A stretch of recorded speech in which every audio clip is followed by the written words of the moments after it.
special study session with the City Council on Wednesday, April 1st, 2026 at 5 p.m. And you could see this on Zoom at, it'll be on the agenda for that. And I'm going to call this meeting to order for this special study session. And new business will be, I'll have deals with some city communication efforts, and I'll have Joyce Hallaby start us off. Start with Mr. Vice Mayor, did you want to acknowledge Mr. Walking Stick? Oh, yes. Participating remotely. Okay, I noticed. Hi, Paul. Walking Stick, Councilman Walking Stick. Do you have, I need to let you know that, do you have anybody, could you unmute yourself there? Council, yeah. Sure. Do you have How's anybody that? in the room or anything with you? There is nobody in the room. I only have my wife, Christine Walking Stick at the residence, obviously over the age of 18, and that's it. But nobody in the room currently. Okay. Thank you. Is there any objection from the council? And Mr. Vice Chair, could you please confirm that Mr. Walking Stick is participating under the emergency circumstance? Yeah. Councilman Walking Stick, are you participating under the emergency circumstances under the Brown Act? That is correct. I would like to ask the city attorney if I'm required to make a statement to that effect at this time. Nope. You just have, No, as I understand it, a family emergency, and that's sufficient. And then, Mr. Vice Mayor, technically the council needs to approve the remote participation under that circumstance. Okay. Do we have approval? So moved. Okay. All those in favor? Aye. Okay. Okay, it's been approved. We are missing Mr. Baduri, who is going to be, Councilman Baduri is going to be in a little bit later. And the mayor is absent today. So why don't we go ahead and get started on the city communications with Mrs. Hallaby, Miss Hallaby. Mr. Mayor Pro Tem, if I could just quickly kind of frame tonight's discussion, Sure. because we don't typically do study session meetings. I realize these are a little bit new to us, but they give us the opportunity to be a little bit more informal, providing information to you, and for you to have a little bit more informal conversation at times without the pressure of any decisions. So it's the purpose of this session really is informative at the end of the day. So as you mentioned, the focus of this one is about our city's communications efforts and particularly efforts that the council, encouraged and supported us in about a year ago when Deputy City Manager Hallaby kind of took this on as one of her roles. So the reason that we care about a communication program and why we want to promote that within the city is, I would say, for number one, we want to be a trusted source of information. So we want the public to know where they can get good information and where they can look for that. We also want to create more of a greater sense of community. And I think the more information and people are included, they feel a greater sense of the community then. We want to have a good avenue when we need it to provide educational resources to the public and for them to, again, hear from us on those things. We want to keep our residents informed. And I think, one of the great things we've been doing too is it is an economic development tool. So the more that we put out there about the great things around our community, the more people are exposed to that. So it's a very inexpensive way to get that message out. And I would say at the end of the day, though, one of the reasons that I know the council supported this last year is we were hearing from residents. They want more information, they want more transparency. So anyway, Ms. Hallaby put a lot into that this last year, and she's going to provide you a pretty good overview of all the progress we've made. Great. Thank you. Thank you, Mr. Mokinson. Good afternoon, Mayor Pro Tem and council members. As Matt mentioned, this is specifically focused on the city's communication efforts over the last year. Essentially, what I'm hoping to do with this presentation is to provide updates on our recent communication efforts, share some key metrics and insights of those efforts, and highlight some areas for continued growth and improvement to come. So I really want to anchor this conversation in something that's really important, which is why does communication matter? Matt mentioned some really great points, but to elaborate further, we want to ensure that people get timely, clear, and accessible information from the city. Again, really framing us as a trusted source for information. It supports transparency in our process and our programs and helps over time build public trust. It increases general awareness of the city programs and services that we do offer, and that encourages community participation and engagement. So in my opinion, communication is really a core public service. And in order for us to communicate effectively with the various segments of our community, we need to harness a variety of tools and channels to reach them. So a quick overview of the tools that we do use. So we use social media that includes Nextdoor, Facebook, Instagram. We have an email newsletter that goes out. We have our government website. We harness media or press releases to reach traditional media outlets. We've done public mailers to addresses. We have our public meetings like tonight, like our regular city council meetings and boards, committees, and commission meetings. And through that, we use things like Zoom and YouTube to get people to view, participate, understand what's going on. And then we have a variety of other community touch points. We go to special events and table, we reach out to partner agencies and work with them to communicate. So each tool that's listed here serves a very specific purpose. And we try and use multiple channels to help reinforce the message, expand our reach, and improve general accessibility to the information. So since May of 2025, we placed much greater emphasis on our communication efforts. And before I get into what exactly we've changed and what the impact has been, I want to start with where we began. So before May of 2025, we didn't have a dedicated resource for coordinating communication efforts across the city. That led to decentralized efforts across departments, no centralized real strategy, no content calendar or any sort of like performance tracking that we were regularly doing. And as a result, the communication was much more reactive. So we're posting about an event that's upcoming or construction that's upcoming, but less proactive in nature. And that resulted in having more limited and inconsistent communication. That reduced reach and engagement, and again, was less proactive. We didn't have opportunities to really educate and engage in that way. So kind of the updated state today, May 2025, moving forward, we've really placed emphasis on strengthening our communication. And so today we have a much more structured and coordinated approach, and that includes a dedicated resource to help coordinate those efforts across all of our departments. We have pretty strong cross-departmental collaboration. So I work with a representative from each individual department to talk to them about what projects, initiatives, things that they have going on, maybe services that they have that have been not really strongly promoted that we can help promote in an engaging manner. We have a strategic content calendar where we're planning well in advance, like months in advance. We have very consistent scheduling. We're posting on regular cadences, and we've really shifted from just reactive communication to proactive communication. And I'll elaborate on that further in some subsequent slides here. But the communication focus has really been to educate the community, increase transparency, raise awareness of the services and programs that we provide, support economic development, highlight what makes Pacific Grove such a wonderful place, both for visitors and for our residents, and improve access to timely information. So we've used these kind of focus areas to help shape the content that we're producing so that we can share clear, relevant, and useful information. So this presentation is really going to focus on 3 of the communication channels that I mentioned, and we're focusing on these 3 specific ones because this is where we've made the most significant changes and the greatest impact has been achieved. And so those 3 focus areas are our social media accounts, our email newsletter, and our website. So I'm going to jump into social media. So social media is a really important tool that I think more and more municipalities are using and leveraging to reach the community. And it's important because we're meeting residents where they already are.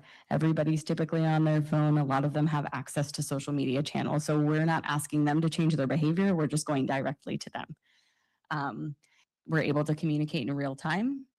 We're able to provide timely updates and announcements. We're able to expand the reach and increase engagement because inherently social media is social, right? Like you can easily share information with your friends, with your family, and that increases our traction. We're able to support diverse content formats on social media. So we're not just stuck to text, right? We can share images, videos, all sorts of things. and it enables us to directly interact with the public so they can directly comment on our posts, again, share, save, like, go back to the information later. So the section of the presentation that's focused on social media will really focus on Instagram and Facebook. So a little before and after. So before May of 2025, our posting cadence was pretty infrequent and inconsistent. Some weeks there would be 3 to 5 posts, other weeks there would be no posts. Today, so this is after May of 2025, we have posted consistently and regularly 4 to 5 times a week, every week. So for almost a year now, we've been able to maintain that cadence. In terms of content formats, in the past, we were primarily posting traditional posts. So that's a static image with a caption. Now we're doing that. There's utility and great aspects of doing a traditional post, but we've also been harnessing reels, which are kind of short, engaging videos, carousels, which are a series of images, right, that helps tell stories. And then the stories feature, which is you're able to kind of reshare the content that you've already posted or reshare partner agencies' content to sort of a different channel within the Instagram or Facebook accounts. The content topics have also expanded. So in the past, we were focused more on time-sensitive updates. So again, we have a special event or we have construction that's coming really soon, and we want to let people know about that. But in our current state, we've been able to expand beyond the time-sensitive updates, which are important, and we still do those.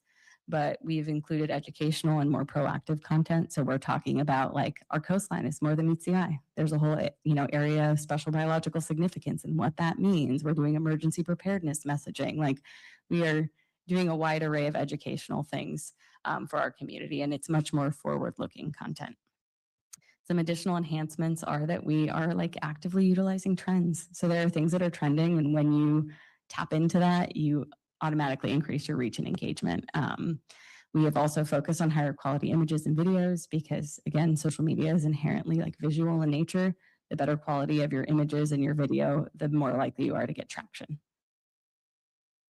So I just want to show you some examples of exactly what it is that I'm talking about.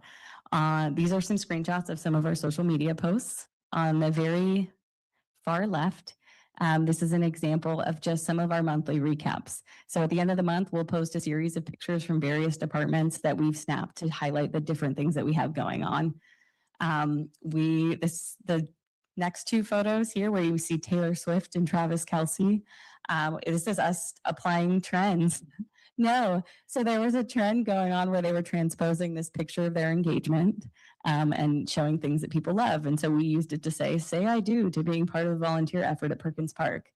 And to, again, really like harness a trend to try and drive a message that relates specifically to the city of Pacific Grove. Same thing with the what's in our bag. So there was a trend where people were taking items out of their purse and saying, here are all the things that I keep in my purse every day. So we did a what's in my bag, but an emergency preparedness edition, and really framed it around like what you should have in your go bag in the instance of an emergency. So again, we're harnessing trends to try and make regular content that maybe might not be as exciting, much more approachable and interesting to our community. We've also just used it to highlight things, that make our community unique. Lovers Point was, for the 13th year in a row, named the best place to get married in Monterey County. Right. And so we want to highlight that. We want to show what makes our town unique. And the last 2 on the right-hand side are more geared towards education. So on Valentine's Day, we did a whole post using that song, L is for the way you look at me. Oh, if everyone's familiar with that song, I'll stop singing now. But we use that to go through and show the different things that Public Works is responsible for maintaining that made the shape of that letter. So we showed, a tree meeting the sidewalk, and that made the L. We showed O, which is here, a manhole. We showed V, which was the opening of a recycling bin. So again, using trending audio to really drive a message home. And the last, we've done a lot of content around the library. Like the library is so much more than just books. So we've shared content about, like, did you know that you can check out a telescope and take that on a camping trip with you? Did you know that you have access to like state parks passes, things like that? So to really, again, show the breadth and depth of the services that we provide. Just a few more examples on the far left-hand side of the screen. We did some volunteer recruitment messaging around the hyperbaric chambers, and that post directly got us some media engagement. So folks saw that, and we had some press reach out just because we offer such a unique service that people aren't always aware. So they did a great story on the fact of that we have a hyperbaric chamber and all the amazing work that the volunteers do. We've centered content on economic development, so shopping local and coming downtown and going to our different commercial corridors. Again, hopping on some more trends. At the end of the year, people love posting their Spotify Wrapped.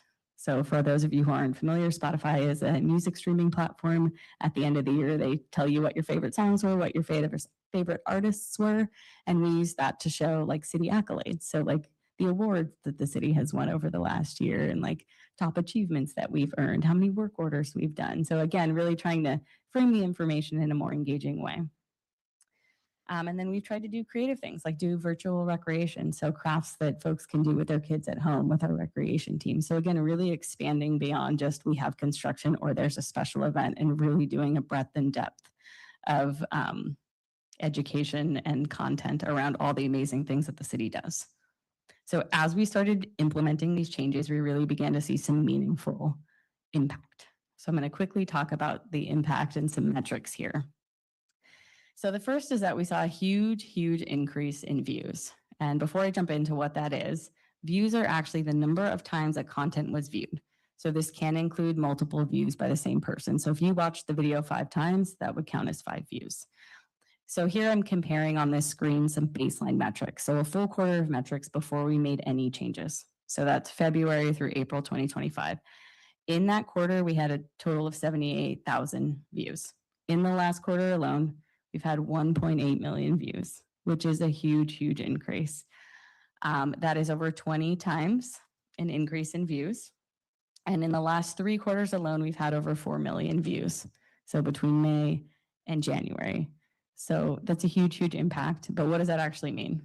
Increasing views means that the city's content is being seen much more frequently, probably more frequently than it ever has been. And so that's a huge thing. But that is only one metric.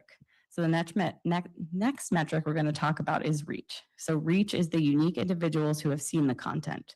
So in other ways you can say that is how many people actually saw a post.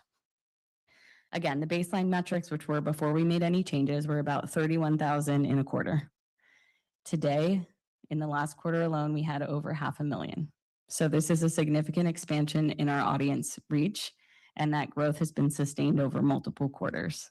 So again, what does this actually mean, right? This means that we're not just increasing the visibility, we're reaching more individual people.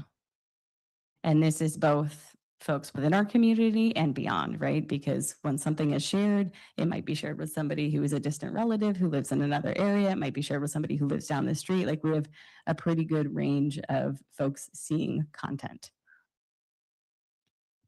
The next metric is interactions. Interactions represents the total number of actions taken on content. So that's if you liked, shared, comment, saved, etc. So again, more than 20-fold increase in interactions. If we look at the quarter before we made any changes, we had about 2,000 interactions. In the last quarter alone, we had almost 50,000 interactions. So this shows us that people aren't just seeing the content, they're actually engaging with it. The last metric on social media that I'll share is our continued audience growth. So today we have 10.7 thousand followers on Facebook and 9.2 thousand followers on Instagram. On Facebook, this represents a 75% increase in followers since April of 2025. And on Instagram, it's almost 30% of an increase in followers. So again, we're not only reaching more people, we're continuing to grow that audience over time. So I just want to quickly show, I think this is helpful to kind of tie all the pieces of social media together, some of our top performing content that has been on Facebook over the last year. So just at a quick glance, you'll see that 2 of these posts, and I'll kind of explain what's going on here. 2 of these posts are related to like emergency related communication. So the very far post on the left was related to a media release related to the incident with the shark attack. And same with the center beach closure post in the center here. So you'll see that that first post where we released a media statement had almost 500,000 views, which is a significant number. The other had just over 280,000. So again, 2 public safety type messages made our top 5 content. The next post over, well, you'll see the butterflies, was a reel where it said, "Meet me where the monarchs sleep." And it was highlighting overwintering season and kind of what overwintering season traditionally looks like. What's most impressive about this specific post is that over 7,000 people liked it. And my favorite metric is that over 1,500 people shared it with somebody else. So somebody else said, wow, look how cool, look what's happening in Pacific Grove, right? And so that's where you see some of that like viral momentum where we're reaching a much broader audience, is because if you like something and you share it with somebody else, that message continues to propagate. And that's the power of social media. The post that has Lovers Point as a picture was a post about our aquatics program. And so again, that had really great traction. And the last post on our top 5 trending content based on views was an actual post about us hiring. So we had several vacancies at the time, and we posted about like this being more than just a job and what a great place this is to work. And that got almost 200,000 views and 116 shares. And we had several comments, 45 comments, and a lot of them were like, I want to apply tomorrow. So again, we get some really good traction. I'm going to now swap to the top 5 performing content on Instagram, and you will see some overlap here. There are slightly different audiences. So there are also slightly different content here that kind of was best performing based on views. So again, we had that beach closure public safety notice that performed well. The one adjacent to that is the hiring post that I mentioned that was also a top 5 on Facebook. We have a different post related to the Monarchs that made it to the top 5 on Instagram. And again, you will see that that had 508 shares.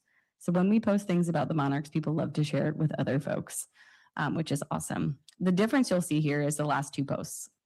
So we had another public safety message that performed really well, almost 30,000 views. And this was related to the tsunami advisory. And I think this is promising because it shows that people are going to the city's page and sharing the city's information when it's a public safety event.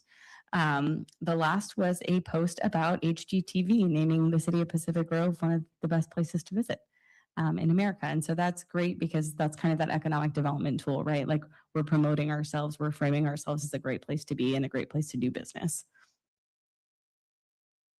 So what drove all this growth and engagement? It was really just that we consistently posted, which increased our visibility. We coordinated our messaging and improved clarity.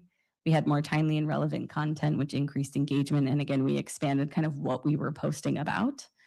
And that improved access to information through like linked resources. So we're using Linktree and other technology to point people back to our website to look for more information if they are interested in what they're seeing on social media. And this is just going to be my plug to anybody who sees this to follow us if you're not already at the City of Pacific Grove on Facebook and Instagram. Lastly, I do want to note that I realize that not everybody is on social media. So not everybody in our population or in our community that we are trying to reach has a social media account. And that is why we harness a variety of different tools and tactics to reach the community. But we have recently placed a social media aggregator on our website, which kind of looks like the screenshots at the bottom. And this highlights all of the activity from our social media channels, pulling it directly from our Facebook page. And this offers the residents a preview of what's happening on our social media, even if they don't have an account or are regularly using the platform. And so with that, I'm going to switch over to the newsletter, which we lovingly call the City Manager's Report. So this newsletter provides residents with more structured and in-depth updates on programs and services. And this is facilitated through MailChimp. When I first came on board in this position, we did an analysis and it showed that the twice monthly newsletter had pretty low engagement rates. And in looking at the content, it really wasn't always timely and could be better organized. So we proposed some improvements, and I'm going to go over those very quickly. So before September of 2025, our cadence was twice a month. The newsletter was sent out the Friday after every council meeting. Again, after we did that analysis, we saw that there might not be a need to send it out twice a month because not many people were opening it, right? So we reduced the cadence to once a month. In terms of formatting, the formatting was previously organized by department. So you would look at information and there would be, content from Public Works, there would be content from the Community Development Department. And I think that organization is confusing, right? Because we understand how we operate in our individual departments, but that's not necessarily understandable to the layman, to somebody who doesn't work inside the government agencies. So we changed the format to be more focused on sections. So Again, we reduced our newsletter frequency to avoid oversaturation and improve engagement. And in doing so, we shifted more of our timely updates to social media. And this is where these different channels kind of come into play together.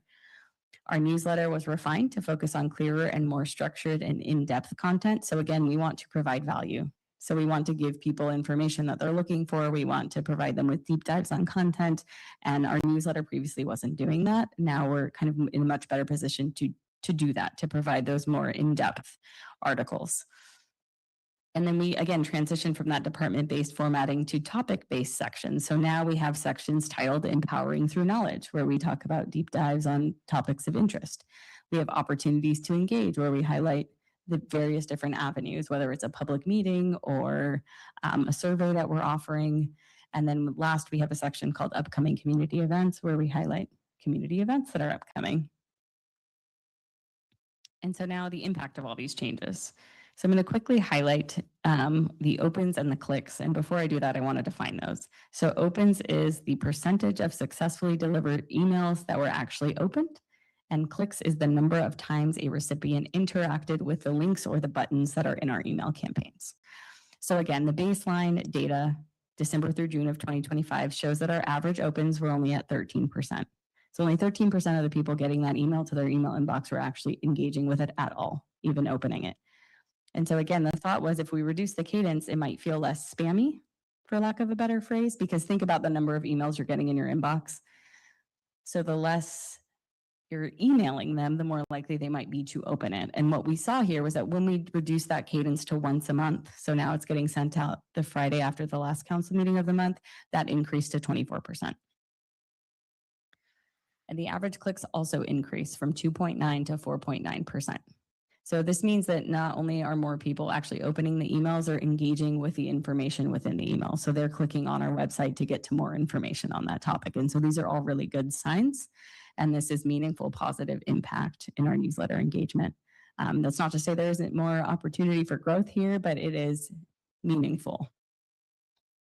As it relates to audience growth for our newsletter, our subscriptions have grown to 2,700, and that's a 15% increase in subscribers.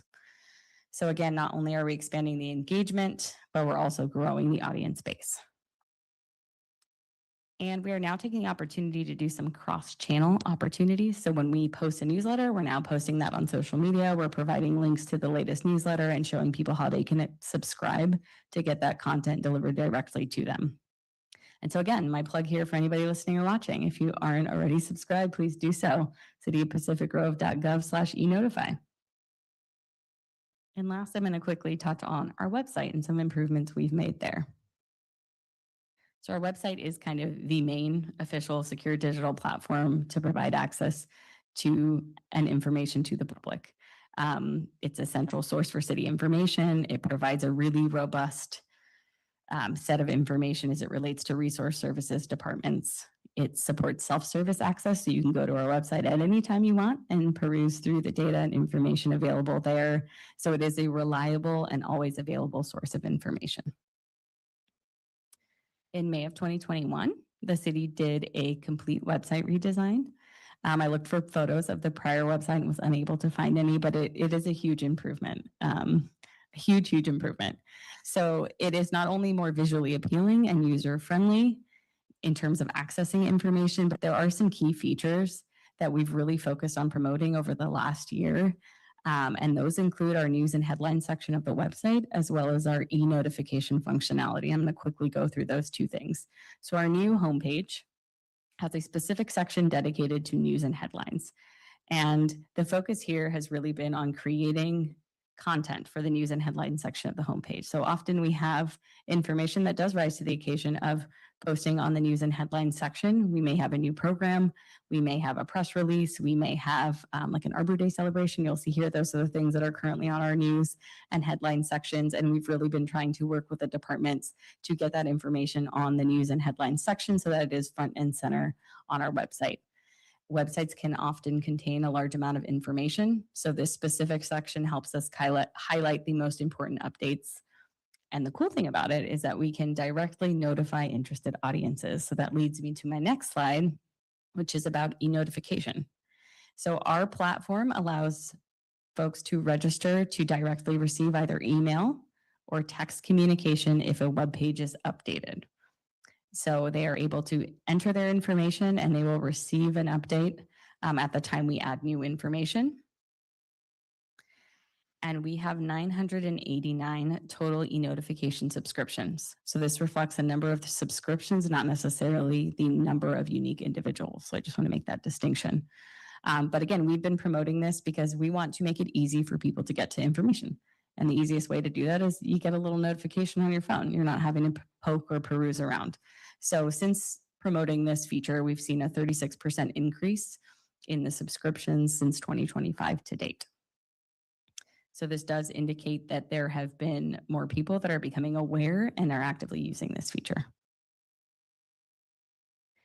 So this brings me towards the end of my presentation, which is just really that we've made some notable progress over the last year, but there are continued opportunities for improvement, and we're going to continue to charge forward and make improvements. There are some items listed on the screen here, but it is not at all an exhaustive list. So the things that we can do to improve is that we can harness Nextdoor more strategically. We can make further websites enhancements to more clearly point out pages of interest. So maybe having a section related to hot topics where we can clearly call out pages. Again, further promoting subscriptions to our website and e-notifications and newsletters. We can harness things like print media to, again, drive folks to subscribe for more. We can further enhance the collaboration between departments to, further promote information as well as cross-department pages. We can promote signups at key touch points for our websites, again, at events, and where we're actually talking to people face to face, again, encouraging them to sign up and engage with our content. And then we can continue to refine our messaging to be more concise, consistent, and audience focused. So there is really strong opportunity to continue building on the momentum that we've gained over the last year, and that is our plan. So with that, I conclude my presentation. I really appreciate your time. Thank you, Joyce Helby. Before we bring it to the council, let's see if anybody's online. Sandra, do you know if anybody's online? We do have some callers online, and we have one hand raised. Inga Lawrenson joining. Thank you, Sandra. This carefully curated PowerPoint that was just dropped on us by email today. I asked for it last Saturday in a letter to the city manager, but it wasn't. Why was it not posted with the agenda so that the public could really see what was going on rather than just a sound bite? Oh, we're going to talk about communication.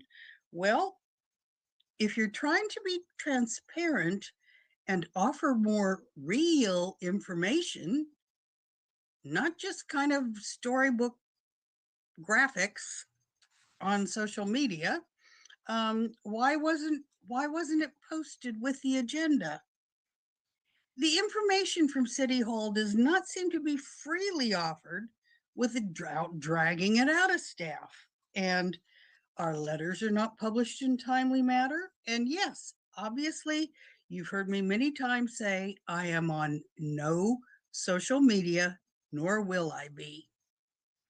And as far as the newsletters or signing up for them, I have signed up forever. I'm part of that sort of small section there that you said subscribes to the newsletter and reads it, clicks on it, I guess. I find that these graphics are taking away, it's like a major marketing concern now rather than information. And it's getting to be more like federal information, similar to the consolidation of real news sources, lacking in diversity, on message and content, and relentless pushing of marketing message. This is not transparency. This is not truthful information. This is like having less news sources and the same message over and over. Rah, rah, Pacific Grove, come to our town, spend money, and hey, move up our housing prices too, so that no local could ever live here anymore. Um, Unfortunately, this whole social media blitz, which I'm sure you're very happy with, I see it as you're coordinating your efforts to propagandize PG information in childish graphics and soundbite promotional social media. It hits me cold, and the newsletter is not even published in a timely manner, as I pointed out in our last city council meeting. Step right now. Thank you very much for your comment. Are there any other um, comments online? Yes, we do have one other hand raised, Mayor Pro Tem. Go ahead. Oh, I'm sorry, her hand, here we go. Jessica? You have floor? Oh, maybe her hand went down. Sorry about that. Christy Italiano Thomas, you have the floor? Thank you. I came in late to this meeting, but just a little bit I caught. I just want to compliment y'all on the city manager email. I signed up for it quite some time ago. I really appreciate it. I try to share it on Nextdoor, although I have great respect for Inga and people that say they don't do social media. I mean, that is your choice, but it's kind of like you either move into the 21st century or you don't. And like I say, I do have tremendous respect, but I don't think it's the city's or anybody's fault that someone chooses not to do that, because obviously it's just like at churches, you know, they used to send out the old-fashioned newsletter to everybody. Well, you know, who can afford to mail that anymore? So you reach more people. I don't know if it would even be cost worthy, or probably cost prohibitive, to print some out to leave at the library for people that don't do social media or even have email. But again, you know, I don't know what to say to people that are digging in and not going to be on electronic communication, because that's how I've learned everything with the city. And then even if you don't want to get this or don't have an email to sign up for the very informative city manager letter, which recaps, you know, everything from all the meetings, you certainly then have to take some responsibility to get on the city's website to educate yourself. But anyway, thank you. Thank you. And Is there anybody else? yes, Jessica Denacor? Yes, I wanted to just say thank you, because I think the communications in terms of the Instagram, Facebook, they've been excellent. I've been living in PG for 11 years, and I've learned more in the last year about the community through those communications. And the graphics are fantastic, the little videos. It just really brings, I think, the community together. So I want to really thank you for the work that you've done on that.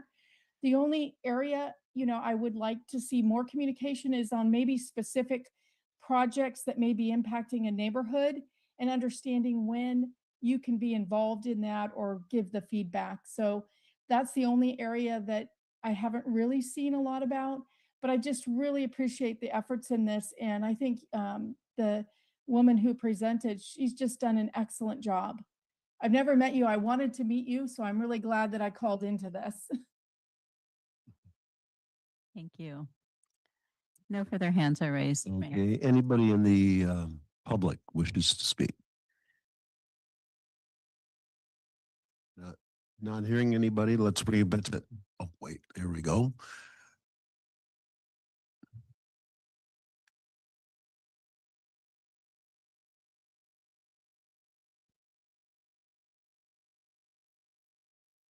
It was already on.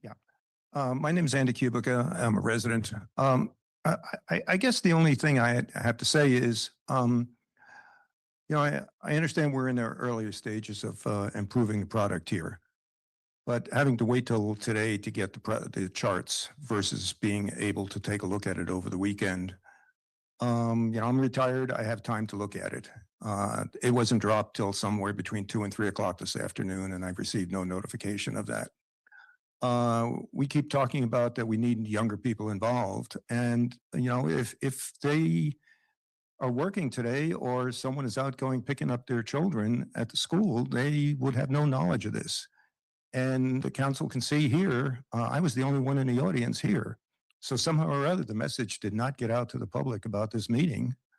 And then I believe there was like 10 participants on Zoom, and I think 3 or 4 of them were staff or one of our council people, if I'm counting right. So, I mean, there may have been only 5 or 6 people on Zoom.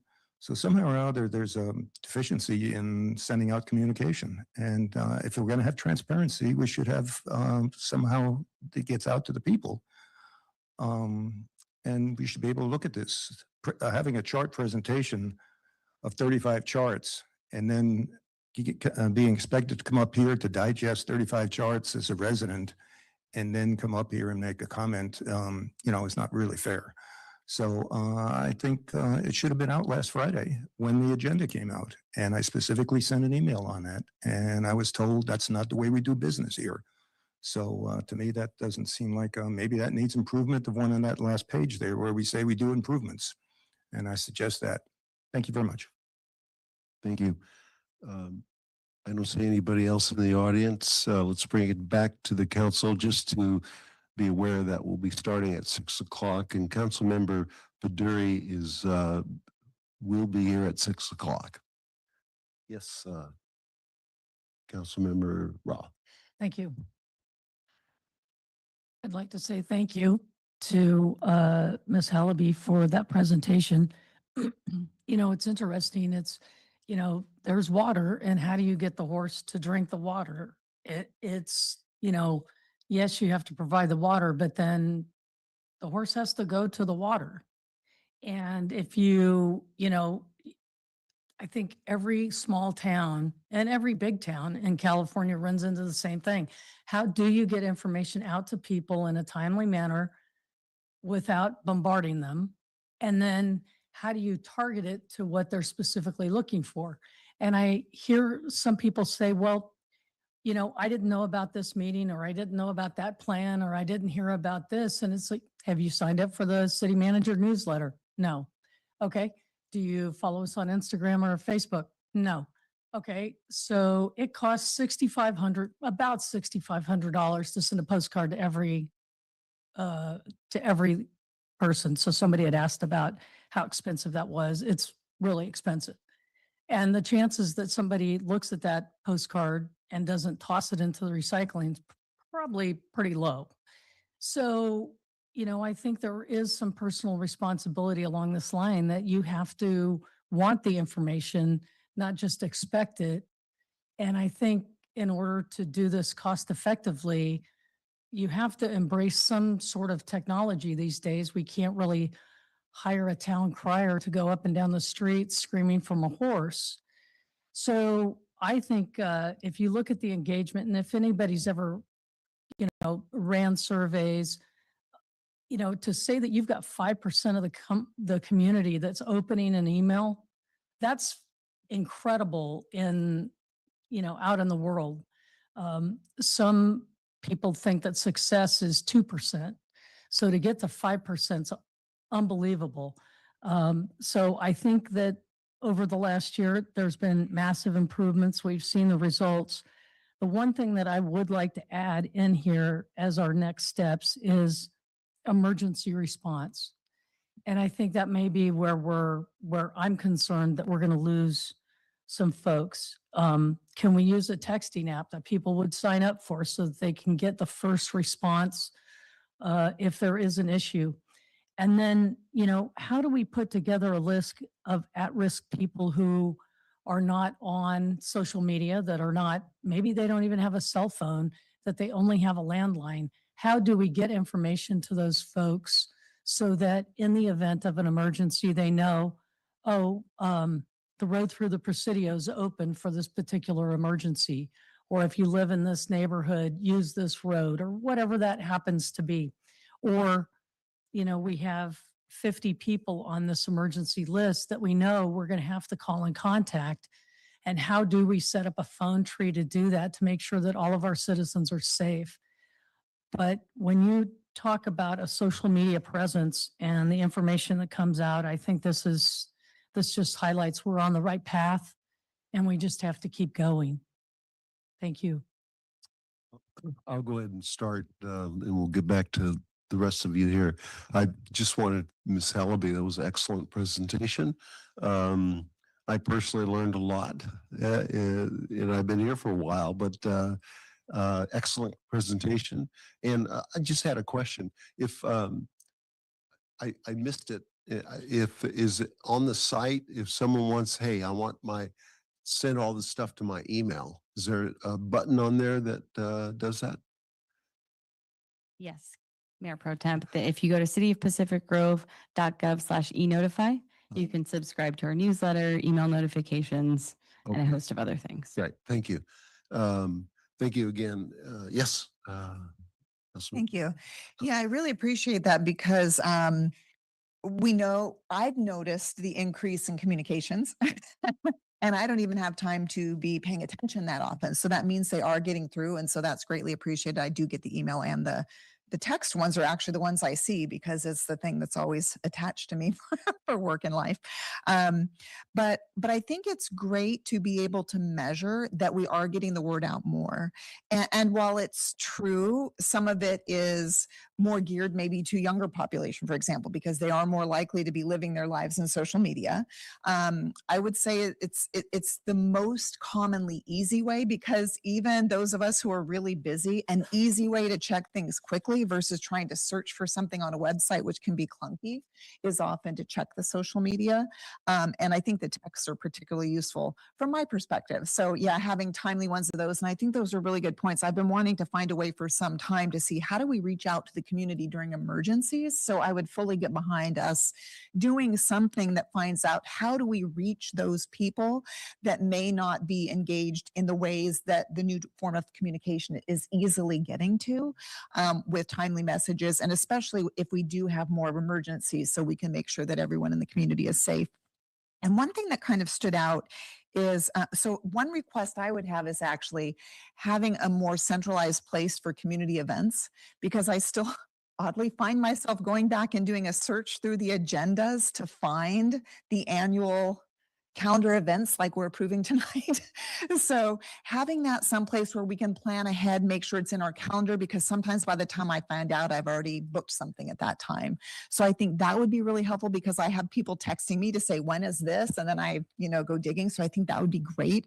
A community calendar for other things that happen in the community. One example is, for example, the pupping season. I'll announce this later, but we have 6 pups now. So things to let people know, hey, we're in this season, great time to be quiet. So I really appreciate how you said that we have more reach and it's sharing. So kind of like See Monterey is trying to get people to enjoy responsibly. I think this is a really good way for us to promote that as well, where we can get the word out, have people share it, and have people come who really appreciate what PG is really unique for and respect PG because it offers these things. So I really appreciate kind of being able to see the outcome of those efforts. It's like we've kind of known it's going on, but to see just how largely it's been expanding, I think it really gives us an opportunity to get out important messages that benefit the whole community. So thanks so much. Okay, thank you. Yes, Councilmember. I think Garfield. my colleagues have covered a lot of ground. Appreciate that. I wanted to point out that while you've done a splendid job of making the messages and the channels interesting, entertaining, and compelling, you've also added good content. And it's not just jazzy. It's the headlines and news tells you what you need to know. So the communication strategy is, I think, meaningful. And I think that's what keeps people coming back, because they got what they wanted. So thank you. You've done a splendid job And I look forward to seeing this trend continuing. I think it will. Thank you. Okay. Councilmember Walking Stick online. Excellent, thank you. Hit my notes here. First of all, I wanted to thank everyone for setting up this public meeting in the first place. I think this study session is a fantastic way to engage the public, solicit feedback early in the decision-making process, and the presentation was informative and showed tremendous progress within our managed communication channels. It was a great job. Thank you very much, Joyce. Within the presentation, I was also excited under further actions for asking for signups at events. I thought that was a great idea. Certain events definitely have a lot of voters that turn out to them and a lot of interested parties, and we can kind of strategically take advantage of that by making sure that we have active community members signing up for the information. This is a great first step in community outreach. I actually enjoy the digestible information that is presented in the social media format, and it's probably our best avenue for timely information. A lot of communities, social media posts are their first go-to for distress and emergency communications. Of course, there's the phone avenues available as well, but for the detailed information, they always go social media. And I wanted to ask Joyce and actually the city itself to double check that the social media posts actually make it to the news and headlines section of the city website's main page, right? Councilmember Walking Stick, not necessarily. They do make it on that social media aggregator page, but specific content is pulled and added to the news and headline sections depending on kind of if it meets that criteria. Okay, thank you for that clarification. I noticed the ones that always caught my eye were always on that front page, so I thought it was all of them. Thanks for the clarification.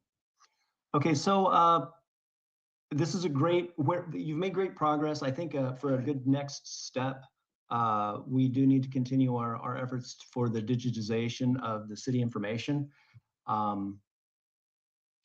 Making part of good communication is making sure that your information is accessible, and the digitization, help me out here, Joe. The digitization of our city information is going to help tremendously with making sure that everything's accessible and we're transparent to the public. And communication channels aside, the information needs to be shared in the first place. We've sometimes had improvement in that area, but I think it's an area that's still ripe for continued improvement, where we're making sure that this information is being shared in the first place and done so in a timely manner. I don't want to misconstrue that as we're doing a bad job, but there's room for improvement for sure. And I think we should continue on that path. Addressing the concern that people expressed during this meeting of not hearing about this meeting in time or receiving as much information as they would have liked. I think when we have public outreach meetings, and to thank you for doing this is fantastic. We should probably make a habit or a policy of putting it in the manager's report and giving people at least 2 or 3 weeks heads up on the fact that a community meeting is happening. If we can leverage our social media posts to actually put the word out there too, so that we can get the information disseminated and start getting passed around within the community. I think that would be helpful, but more of these meetings is fantastic. I'm sorry we didn't have a huge showing. I think that would have been great, but it's actually a little ironic that it's for our communication efforts. But I think we're in good shape. Let's do next steps with giving people a little more heads up, pushing a little harder on the community involvement for these community-oriented meetings. And that's it. Thank you very much. Thank you, Councilmember Walking Stick. Yes, what we're going to do is we're starting our regular meeting at 6 o'clock. And so depending upon how it goes, it might be, I think we'll start it at 18:05 hours to give everybody a little bit of break. 18:05 hours for the city councilman, 6:05. I'm sorry, I'm thinking military. Okay, go ahead. Yeah, thanks. And to that note, so I'm guessing that normally the presentations don't get posted with the agenda, and that's why it wasn't available yet. Will this presentation be available to the public? Yes, and I Okay, great. believe it's already posted to the agenda. Thank you. Okay, Mr. Mogensen? Thank you, Mr. Mayor Pro Tem. If I could say two things at the Sure. end here. First of all, I think that what you saw tonight, even I'm not aware of all that Joyce is doing all the time. And that's probably 15 to 20% of her time that she's putting in. She's producing that much. So thank you, Joyce. That's doing a great job. The other two things, we do strive to always get our presentations and everything posted with the agenda as early as possible. However, if you'll notice this afternoon that you got two other presentations as well, so our standard deadline is, by midday on the Wednesday, because the staff reports are really the content that need to be posted with the agenda. So we do our best to get it out, but obviously there's often lots of other competing priorities. So we did, though, on a study session type of thing, because there's no decision and everything, people have time to digest this information. They can send us any comments that they want based on what they saw tonight. I also think that when it's really detailed like this, sometimes it takes a narrative to go along with it to really understand what you're looking at. The last thing I just want to point out is, from what I heard tonight, there was more concerned also about emergency communications, and we do have separate processes and plans for that. So perhaps in the next, months coming, we can come back and we should talk a little bit more about that, because we're part of the county, we're part of other things. We have an emergency operations plan, and there's lots more details and different avenues that we do that. So I thought I would share that as well. So, but thanks for participating tonight in this study session. I think it went well. Excellent. Okay, we're gonna at 6:05, we'll meet back. Recording stopped.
dropped. Okay. And I'll just record him absent at this time. he dropped, yeah, would you, Councilmember Rao, could you text him? Maybe a few minutes here.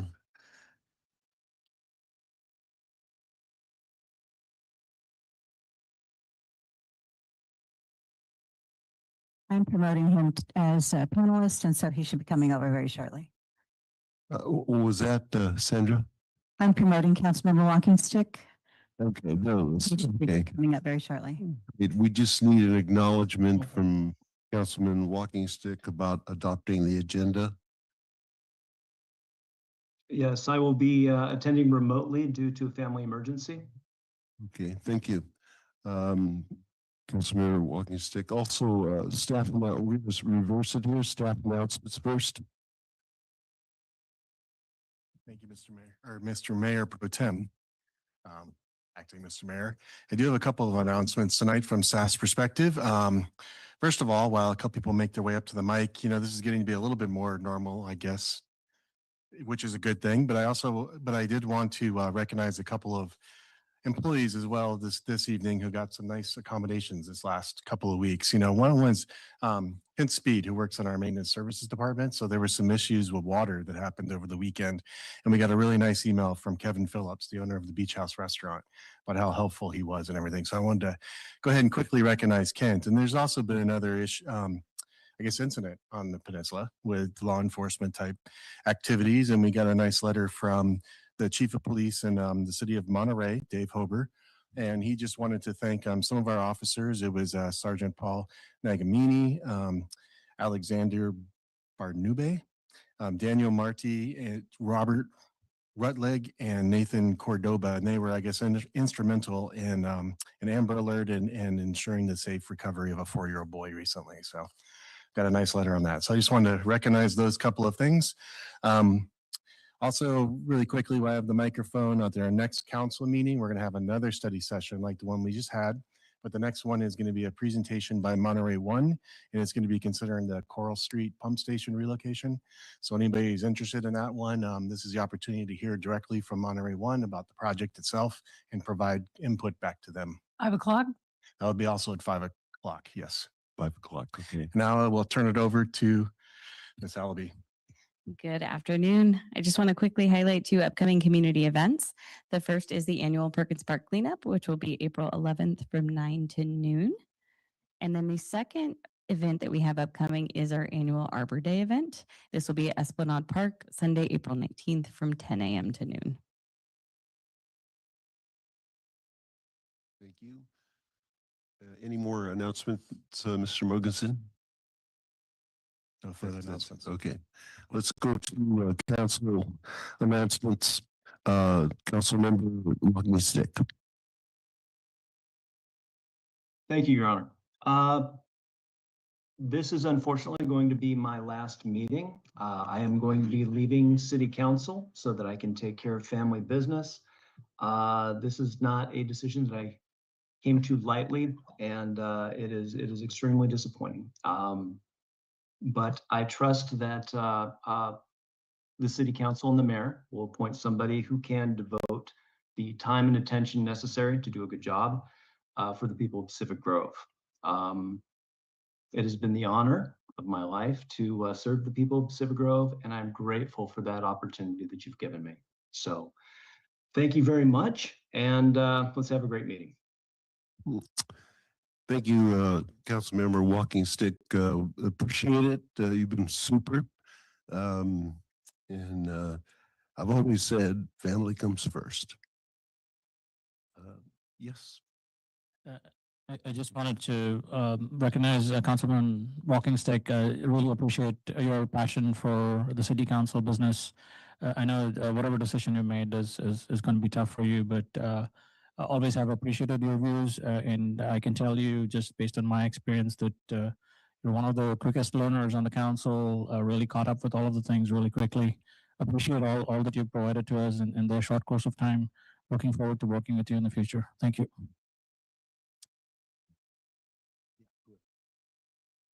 Yeah, the same. When I got the email last night, I mean, I know what a gut wrenching decision it must have been for you and just, our thoughts from our family to yours, having gone through it, it's not easy.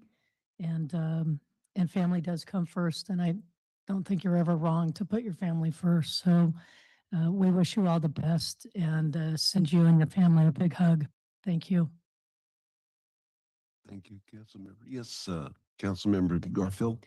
Thank you. Just very briefly, wanted to thank both Paul and Christine for the contributions they've made to the city of Pacific Grove. We'll miss you both. Yes, Councilmember Vidal. Thank you, and very much so. Likewise, greatly appreciate the wonderful contribution you've made, and I'm sure you will still be working with us on community activities when the timing is right. So thank you so much.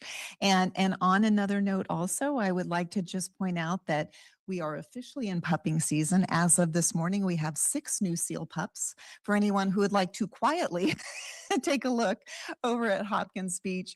Anything we can do to help, promote people, giving them the time to rest and grow and get the sleep that they need, that would be great. We have some very pregnant moms looking for a safe place to lay down and have their pups as well. So exciting times out there on our beaches. Okay, thank you. Anybody else have any other comments? Okay, thank you. Now for general public comment, these are items that are not listed on the agenda. And if you wish to speak, you may come forward. And I see Mr. Mo Amar. Testing. Good evening, City Council staff, members of the public. My name is Mo Amar. Prior to passing away, Mr. Pacific Grove Richard Stillwell wanted to replace the 25 benches at Caledonia Park. Sadly, he did not get a chance to do so in time. And it was Chamber President CEO Christy Metzner, who's with us this evening, who stepped up and heard about the project and decided to replace those benches at Caledonia Park. I want to thank our Public Works Director, Dan Go, for blessing the project and allowing the Chamber to take it on. Thank you, Dan. So Christie wrote a letter to Hayward Lumber requesting a donation, thousands of dollars in lumber to replace all these 25 benches. General Manager Willie Nelson is his name. He's with us this evening, approved the donation, which again amounted to thousands of dollars of prime redwood. And Mr. Nelson, who's been with Hayward in Pacific Grove for 14 years, is with us this evening. I'd like him just to stand up and be recognized. Thank you very much. And for those of you who may not know, Willie served a full term on the Economic Development Commission of the City of Pacific Grove. A couple things about Hayward Lumber that I came to mind. I recall a celebration 28 years ago where the late Homer Hayward donated the land behind the yard to the City of Pacific Grove. How many people do you know that would donate land in this environment? So thank you, the late Homer Hayward. Secondly, I think you all know that Hayward Lumber is the largest top sales tax revenue producer for the City of Pacific Grove. Now, I know that when Home Depot opened up 25, 30 years ago, everybody thought Hayward's going to go out of business. Well, guess what? Hayward is doing better than ever due to the leadership of Willie and his team. So thank you, Willie. Really appreciate your generosity, especially to the schools. I have 4 kids in the school district, and all I read is about how much Hayward is donating to all the schools. My hero in this project is retired Public Works Supervisor Rocky Pinheiro, who's with us this evening. Rocky, stand up. Now, Rocky heard about the projects and he said, I got this, I own it, I'm gonna get it done. We just couldn't believe it. We had few people that wanted to volunteer. He said, no, I'm gonna do the job by myself. He picked up the wood, stained the wood, drilled the holes, and installed the new benches, and we're good to go for another 25, 30 years. You know, that's the kind of volunteer spirit that I really appreciate living in town. And I've got all the grandkids running around Caledonia Park, and I look at those beautiful, beautiful benches that look brand new without a single cost penny to the City of Pacific Grove. In closing, I wanted to thank Christy, Willie, and Rocky, and have a nice evening. Thank you. I know I got to meet Mr. Willie Nelson. He said he wasn't going to sing tonight. So anyway. So let's see. Do we have anybody else in the audience that items that are you may speak, not on items on the agenda? Okay. Hi, good evening, members of the City Council and residents of Pacific Grove. My name is Burju Musa. I'm a certified public accountant, and I'm here tonight to briefly introduce myself as a candidate for Monterey County Auditor Controller in the upcoming June primary. Over the past 17 years, I have built a career specializing in governmental accounting, auditing, and financial reporting. Before dedicating myself to serving Monterey County, I worked as an external auditor in public accounting firms, focusing specifically on the unique needs of government entities and nonprofit organizations.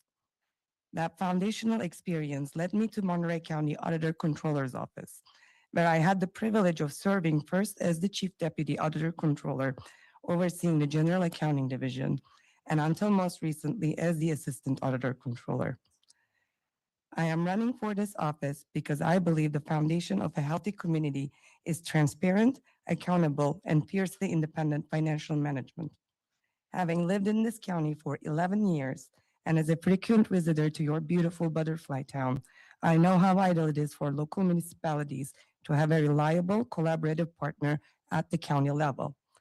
Whether it is ensuring the proper and timely distribution of property taxes or safeguarding the integrity of our county's overall financial health, my goal is to provide rock-solid financial data so cities like Pacific Grove can continue to thrive. Thank you for your time and your dedication to serving this unique community and the opportunity to introduce myself tonight. I look forward to connecting with many of you in the coming months and hope to earn your support. Thank you. Thank you for your comment. Is there anybody else in the audience wishes to speak? Thank you. How about online, Sandra? Yes, we have one caller online, Daryl Terrell. Good evening, Honorable Mayor and members of the City Council. My name is Daryl Terrell. I'm a proud Moreno Valley resident in Riverside County. For the past 4 years, I've gone before county boards of supervisors and city councils across California, advocating for the adoption of a catalytic converter unlawful possession ordinance. Not because it's easy, but because it's necessary. I am speaking to you tonight with the same message. I wish I could be there to say it, but catalytic converter theft has not gone away. It's still happening. In fact, just last week, I saw a story from KSBW Action News 8, a series of catalytic converter thefts in your city that left drivers concerned. In just 8 hours, 5 vehicles, all Toyota Prius, were targeted.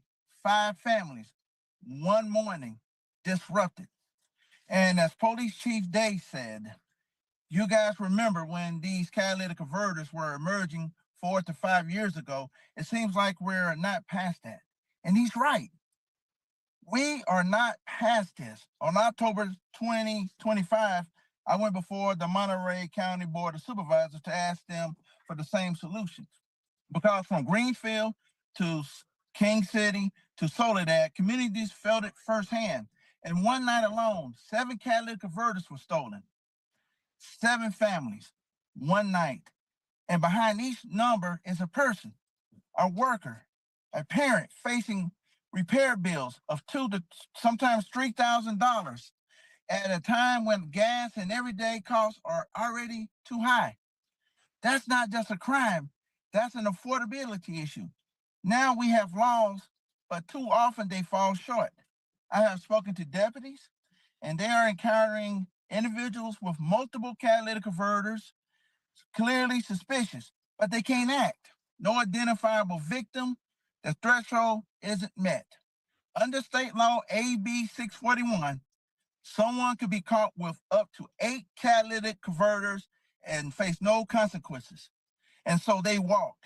But under our local law ordinances, you don't need an identifiable victim. If someone is in possession of a detached catalytic converter, they must show proof of it's theirs, And unlike state law, they face possibility of jail time. That's the difference.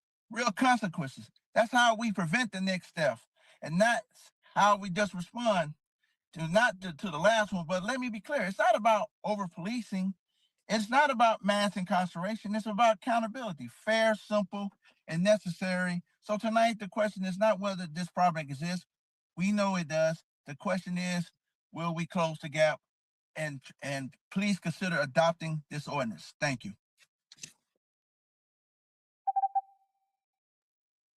No further hands are raised. Thank you. Anybody else? Is there anybody else online? No, I mean, sir. on phone calls? Okay, thank you. Let's go to the consent agenda. Does anybody on the council wish to pull any of the consent items?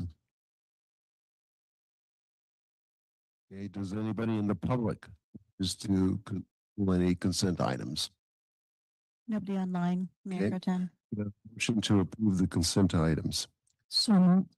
Second? Thank you. Roll call, yeah.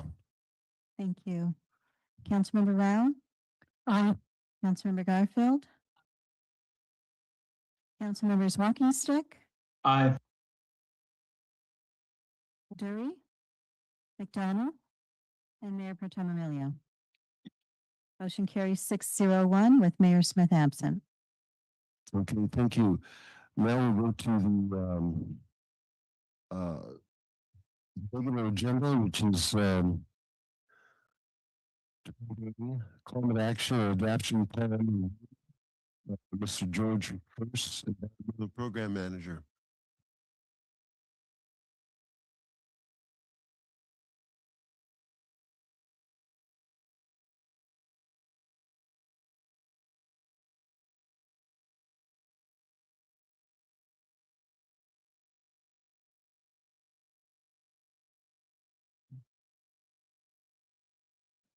Good evening, Mayor Pro Tem Emilio and council members.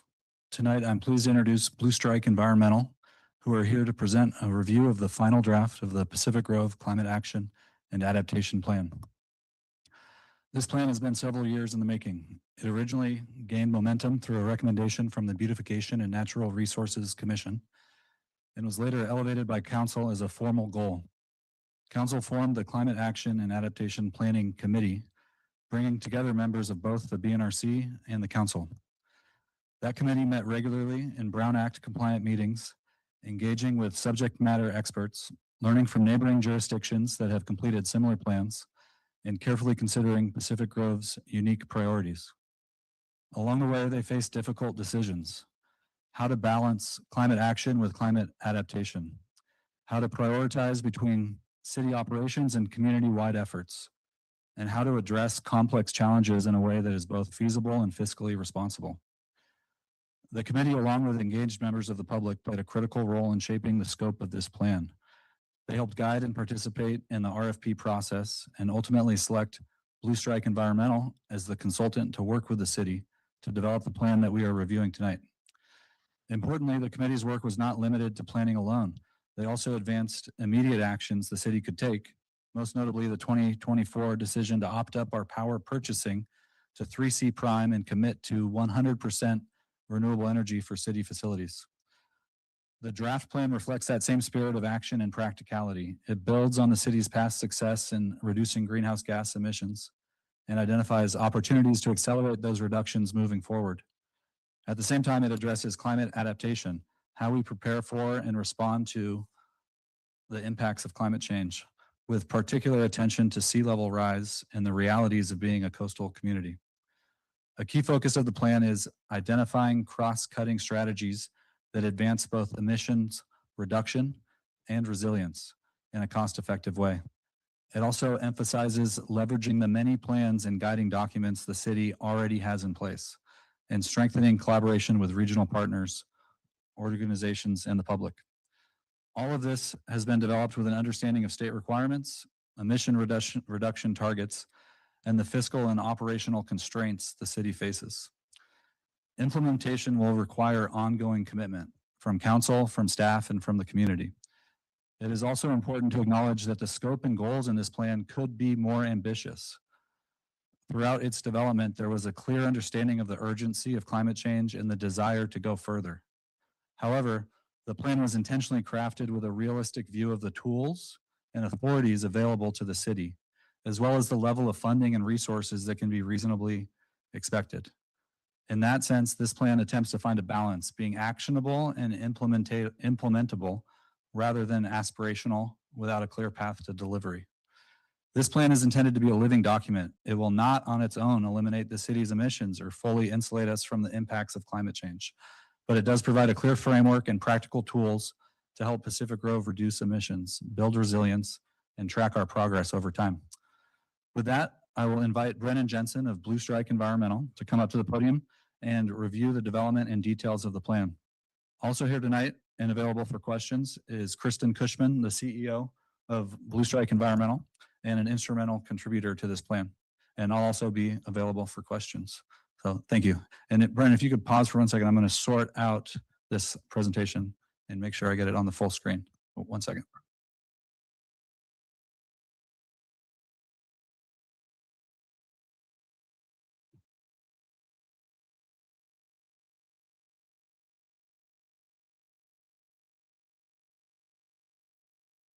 Thank you.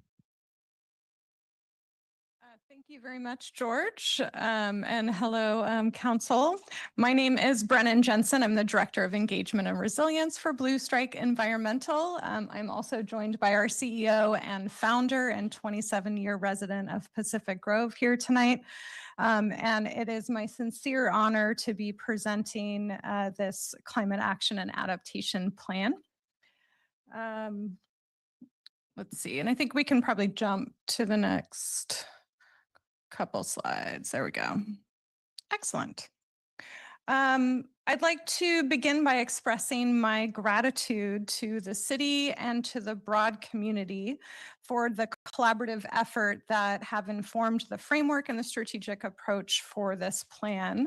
I would especially like to honor and recognize the many community members who provided their very important input by responding to the community survey, by attending one of our in-person workshops, by submitting public comment, and for the key guidance and contributions, the shoulder-to-shoulder work that we were able to do with council members, with the Beautification and Natural Resource Commission, with the Climate Action and Adaptation Committee, and various staff members across departments under the leadership of the Environmental Program Manager, George First. So thank you to all those who participated.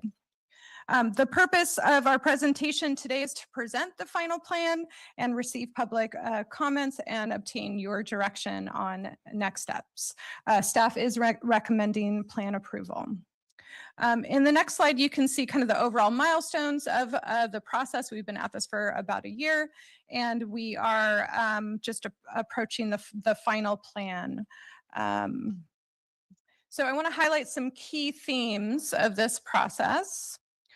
The CAP builds on prior planning efforts. We move to the next slide.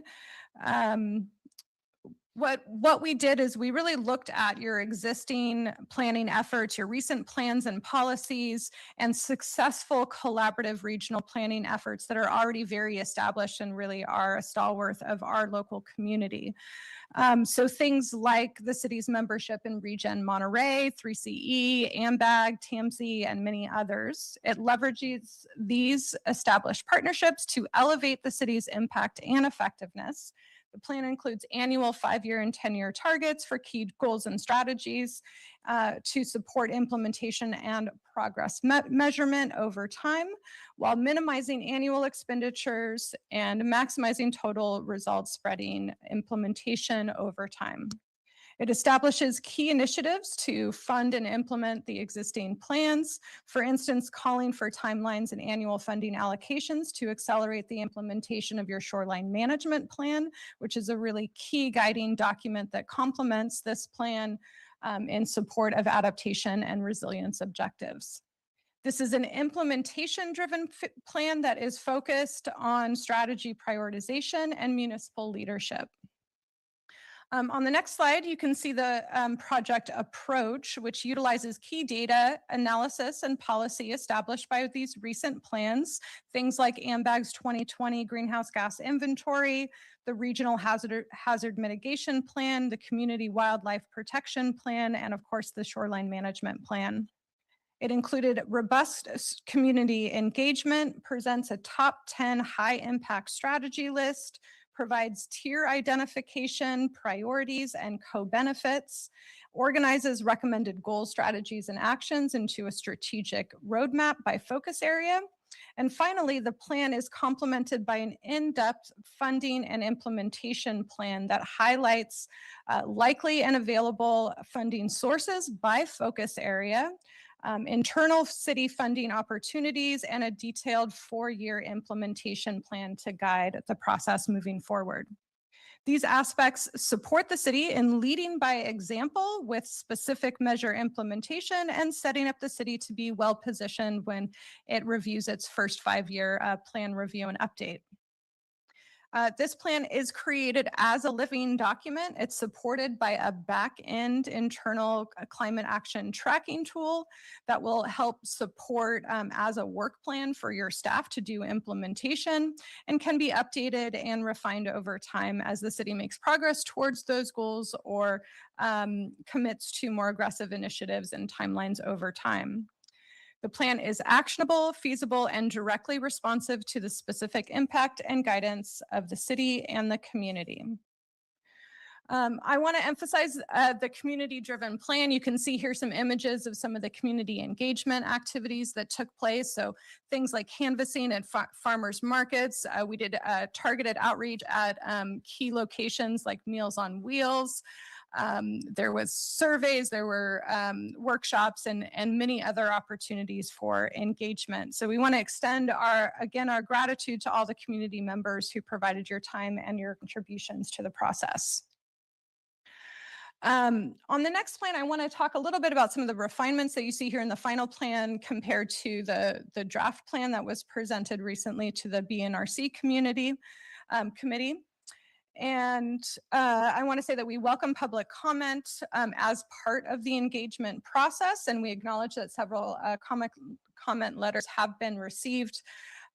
We've worked very closely with city staff and the BNRC committee to incorporate specific refinements into this final plan and in response to public comments and the guidance from your city. So you can see some of those identified here, which include several forecasts, which I'll highlight further, as well as some specific strategies. So for instance, the BNRC committee wanted to see a little bit more specificity on wildlife protection, enhancements like having an offset for new sidewalks, but also making sure that there's an increase in porous surfaces. So those are just a couple examples of some of those enhancements.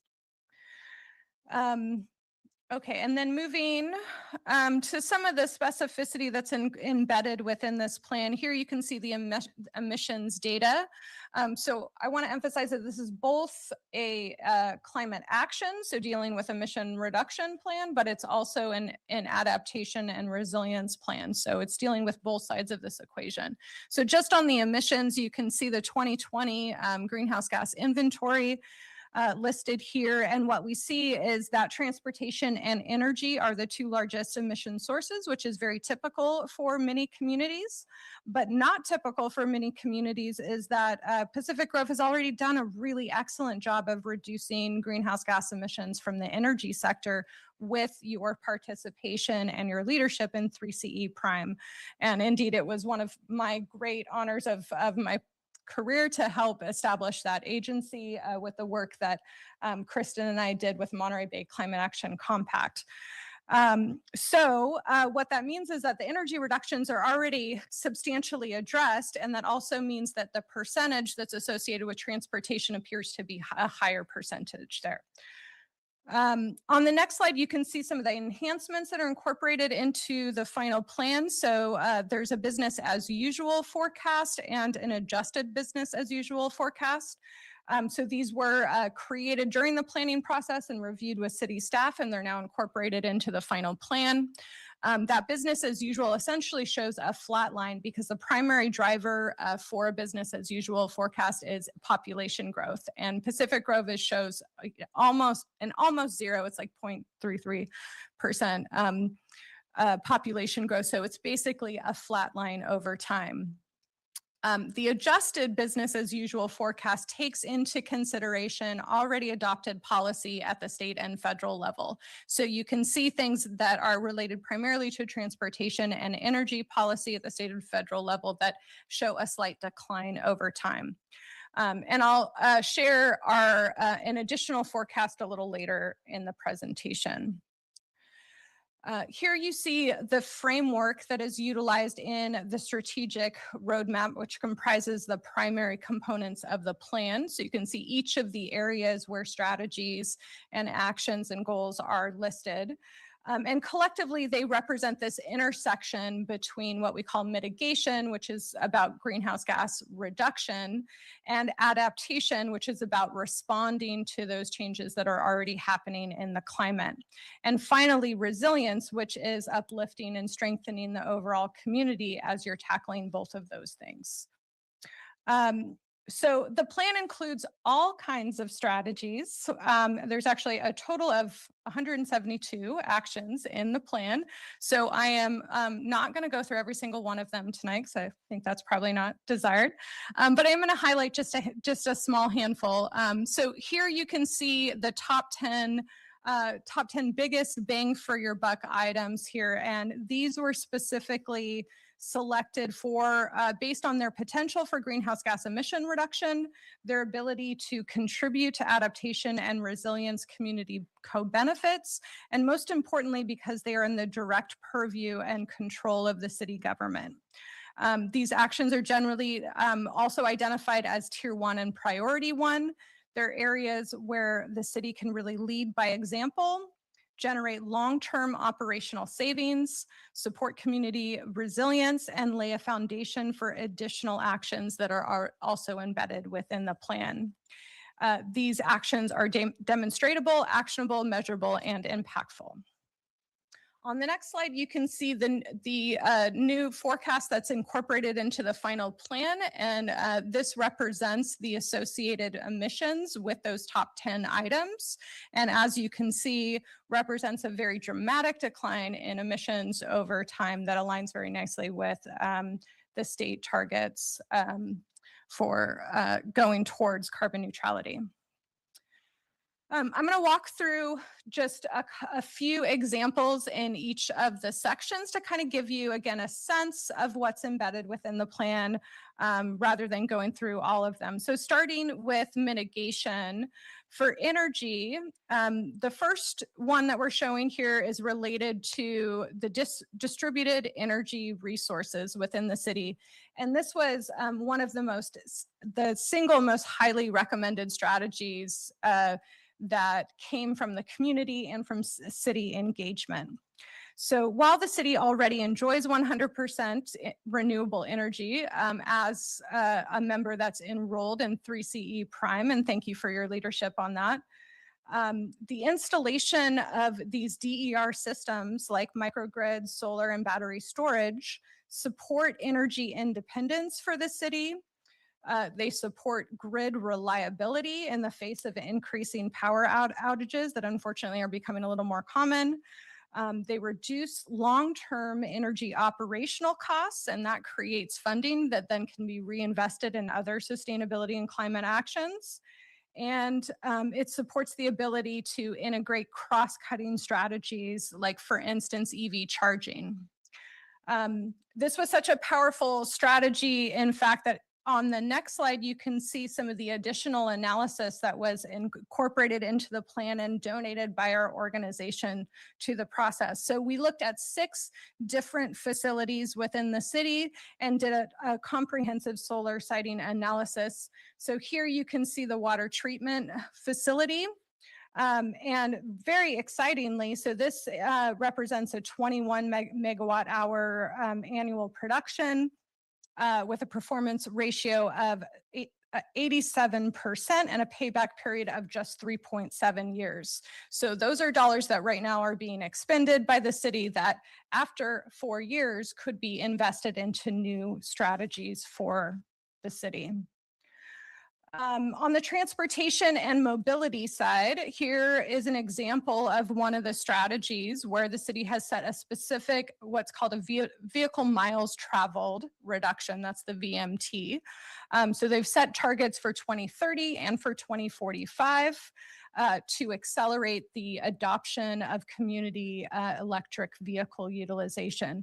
There's also additional strategies that are embedded within this transportation and mobility related to things like setting a goal for 35 new EV charging stations community-wide, supporting overall transit-oriented development, increasing active transportation, and consideration of a local trolley similar to that offered in the city of Monterey. On resource conservation, again, this is a great collaboration area. So Pacific Grove has been a member of Regen Monterey since its inception. And that really reduces the cost of implementation in the area of solid waste. So we're recommending continuing to participate in that. Here's an example of a goal related to creating a zero waste plan.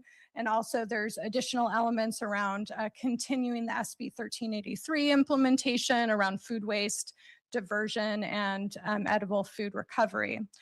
There's also water initiatives within this resource conservation focus area, things like expanded rain gardens, rainwater catchment, and low impact design. On green community, this includes initiatives such as a grant program, which would increase the capacity of local organizations that are already present in this community doing great environmental work. There's additional strategies around supporting the continuation and build out of the Green Business Program. There's also some key components, like one of the top 10 initiatives to ensure regular reporting and integration of the plan in your annual budget review process. Under resilience, this focus area includes initiatives like, for instance, increasing overall tree canopy, increasing the transition to porous surfaces within the city, and fire safe practice promotion. Under adaptation, you can see that there's a focus on implementation and funding, especially for the shoreline management plan. And it names several specific strategies and actions to help accelerate that implementation with such projects as the Esplanade project, which is already underway, and many others that are listed within that plan.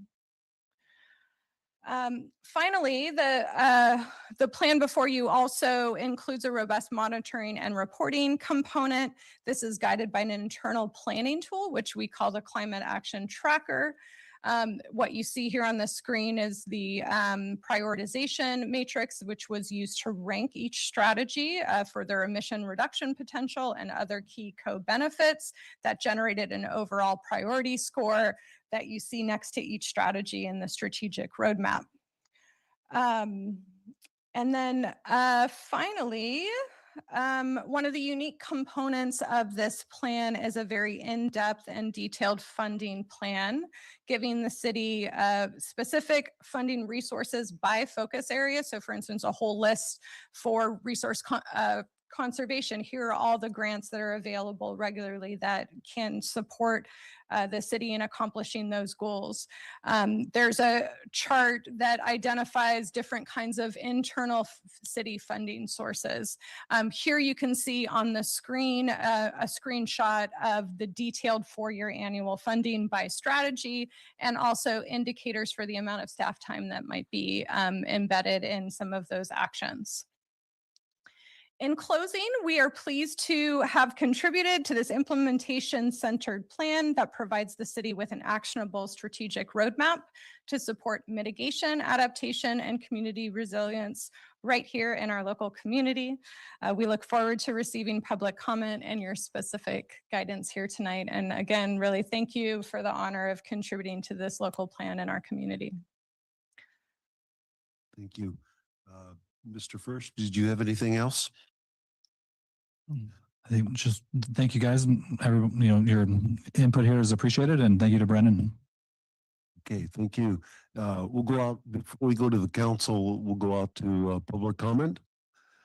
Public comment is now open, and we'll take those on line first, Sandra. Okay, thank you, Mr. Mayor Pro Tem. Laura Davis, you have the floor.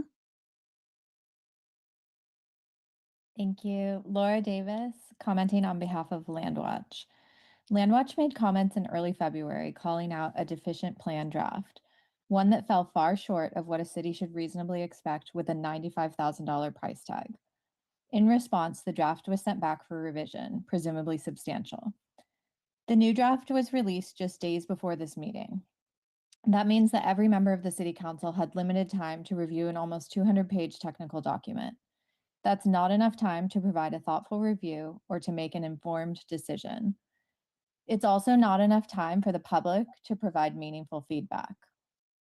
Does Pacific Grove want to engage the public and work together to craft a strong plan? Or are they trying to get it through as quickly as possible so that they can check the box and move on? We hope the former, and we ask that the City Council not approve the draft before you tonight, and to instead allow the public and City Council members more time to review this draft and any subsequent revisions. In terms of specific issues and based on a rushed review, Landwatch remains deeply concerned that the draft plan is not, in fact, a climate action plan. Unfortunately, on the most fundamental points raised in our February letter, the plan remains largely unresponsive. The updated draft still offers no analysis of the impacts of proposed actions. No individual action item includes a quantified GHG reduction estimate. The policy forecast assumes that full community-wide electrification and EV adoption will be achieved. It doesn't indicate how much impact each action is expected to make. The city needs to address these and numerous other issues we've raised in our letters before adopting the draft. It needs to hold its consultant accountable by demanding a better draft, one that will hold the city accountable to its climate commitments by including measurable actions tied to specific outcomes. We ask that the City Council send the draft back for further revision and that it provide ample opportunity for public review and comment in any subsequent drafts. Thank you. Thank you. Is there any other buddy online there, Sandra? Yes, Chris Lindstrom.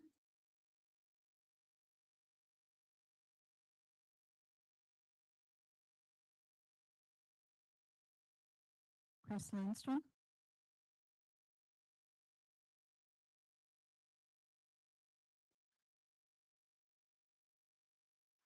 Do we have anybody else? We do. Let's go to Patrick Nevis, please.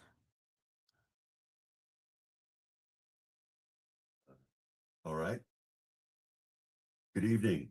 This is Patrick. My name is Patrick Nevis. I live over on Locust. I've had a chance to take a look at the plan to some extent, but there are a couple of things that are missing specifically that I think ought to be considered. One is that the reduction from greenhouse gases could be reduced by the electrification of homes within Pacific Grove. And I don't see a highlight of that, but something where, some kind of program of development where we could have, say, 30 to 50 homes per year converted using heat pumps and electricity. The other thing is that the plan doesn't seem to incorporate anything from our housing element that's been approved. It's indicating that the growth of the city would be very, very small, and they may be ultimately a case, but we do have a plan to grow the city and provide affordable housing. And that it's that affordable housing that will reduce vehicle miles traveled. And also create enough dynamic that it'll make it more worthwhile for mass transit to serve our community. And there are a couple of things just kind of procedural or something, or logistic. The plan has a lot of pictures in it. It looks like something that, you know, it looks good and I'll put it on my shelf and there it'll sit. I like to see a version where, you know, all the pictures are taken out. The script is smaller.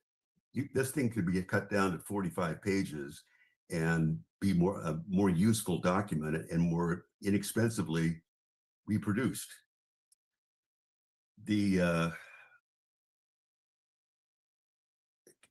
Okay, well, I think that's it for now, but thank you for your time and attention, and good luck. Thank you. Thank you. Anybody else online? No further hands are raised, No Mayor. further hand. Anybody in the in-house public here who wishes to speak? Say anything? Okay, then we will bring it back to the council for discussion, and I'd like to start off. I know there's been a lot of community engagement on this. Let's see. You know, by 2030, just to let you know that there's going to be 62 to 86% of EVs owned by people. And you're starting to see that in Pacific Grove. I mean, I see it constantly with X number of cars that are electric without names mentioned. Also, you know, the time and money spent on this project with our staff, it's probably close to now 100,000, 95 to 100,000. I'm truly believe that we've thoroughly vetted this already. I would approve on this adoption for myself. I hope to hear the rest of the council what they think. Anybody? Oh, yeah, I'll go ahead and get Mr. Walkingstick, Councilmember Walkingstick. Go ahead. Thank you, Your Honor. Let's see. Well, I want to start off by saying this was, I do think this was an excellent job given the constraints that were given to them. And I hear the feedback from the community regarding not having specific expectations on what the implementation of these different suggestions would have. I think there's some merit to that. There was also, they did, however, include their expected impacts from the solarization plan. So there was some response to that criticism. I've followed this both as a council member and as a member of Pacific Grove from the beginning on this. And so pretty well familiar with not just what's in the plan, but why it's there. And to a great degree, why some things are not there. You know, I think part of the what people might expect wasn't really included in the original scope that was handed off to Blue Strike. They have stayed within the scope that was given to them. And I think at this point, now that Blue Strike has provided the information that was requested, we're kind of standing on the shoulders of that information that's before us and starting to ask those next step questions, right? And then we kind of wonder, well, why weren't those next step questions involved in the original report? The answer to that is that for the most part, for the vast most part, it's because we only had initial questions that were asked and they have answered the questions that were put forward. That being said, I really appreciate the funding plan that was put in there. That was not in the original request. And they went above and beyond to provide suggestions on where funding sources might be. and to offer their expertise in chasing out after those funding sources and grants. This is an aggressive plan, and people are right in calling it aspirational, but it fulfills what was asked of Blue Strike, plus a little more. Blue Strike is not a construction contractor. They're not an engineering firm. So for a lot of the next steps, we have other expertise that needs to be used and brought in order to get some of these next steps figured out. Although the adaptation section aligns with California's climate adaptation strategies, focus on nature-based solutions, and helps create self-sufficiency and resilience, it does neglect some larger, more difficult decisions, again, bringing in different expertise regarding retreat and relocating infrastructure and population to fallback positions. That's a very big part, dealing with the erosion that we're going to be seeing with climate change. Those fallback positions are going to become a real critical part of our long-term view for Pacific Grove. So I think fallback needs to be addressed in the form of forward-looking CIPs. I would caution against putting any new facilities or critical infrastructure near the ocean in erosion red zones. For solarized PG, I would suggest a distributed instead of a centralized energy strategy.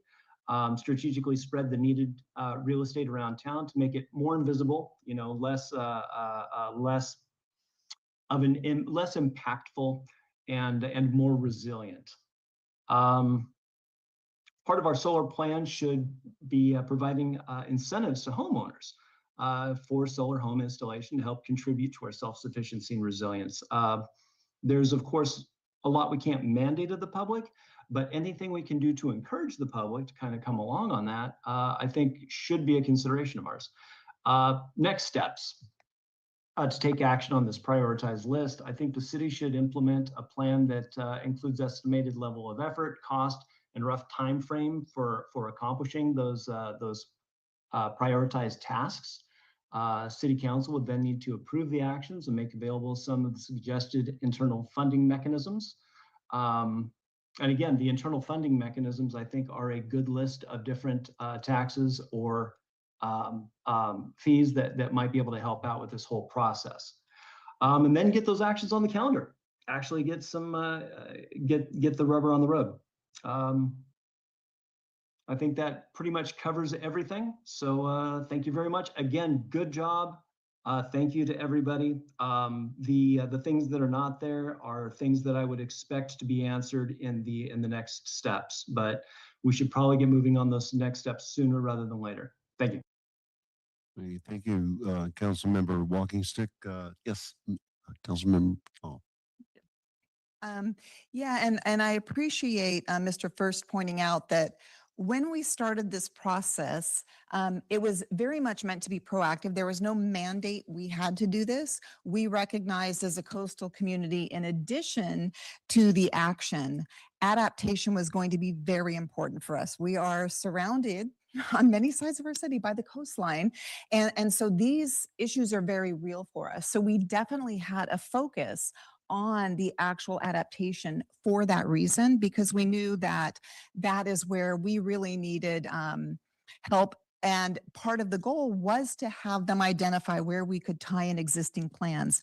We did not want to reinvent the wheels that were already invented. We wanted a program that would actually help us take all of those individual pieces and put them together into something comprehensive that we could then actually take action on. So I really appreciate Blue Strike following the direction that was given to them. I do understand people having some concerns about not having like the measurable goals that people may typically look for in some of the other climate action plans. But one of the things I wanted to ask about, so we did have a lot of community projects, and I can really see where that community input was implemented. A lot of the adaptation using the nature-based solutions, things like that were included in the plan. One thing that was talked about in those sessions that wasn't talked about much for in the plan, but I'd like to have Blue Strike talk more about, is the track tracker, and you did bring it up briefly during the presentation, but it wasn't in the document that the public had to review. So our understanding was that some of those metrics that people would be looking for would be found in that tracker. And that was actually developed for the city to use going forward, where we could look at exactly the things people said seem to be missing in the plan. I believe, if I understand correctly, those will be in the tracker where we can say, here are actions. Thank you for the 172 there are, and for really looking at it. One of the things we asked for, what are the things we can realistically do with the small budget we have? And another thing was, how can we do it in such a way that the public feels they can be part of it? It's really easy to feel like it's beyond our individual control. And so if we don't have that in the tracker, that would be something I would like to see us build on, ways individual people can do that. But if we could have Blue Strike maybe talk and tell us a little about what the tracker would do, because what I would love to see is something where we could see, okay, based on our available resources, what could we do and how can we rearrange our priorities to make the most bang for our buck? So what would give us the best outcomes with certain budgets? And I really love that you provided the funding. That was something else that we asked for, and you really delivered on providing grants, because that's something it takes a lot of staff time to figure out what kind of grants are there. Where can we find the funding to do what needs to be done? So I really appreciate you providing those resources, where now we have kind of like a guidebook, and one of them is coming up in October. So we want to make sure we jump on that one so that we can put that request in time. But yeah, so I'll stop for a moment. If you guys would like to explain the tracker a bit more so the public knows that there is another layer to this, and maybe it could be added into the plan to be a little bit more clarified.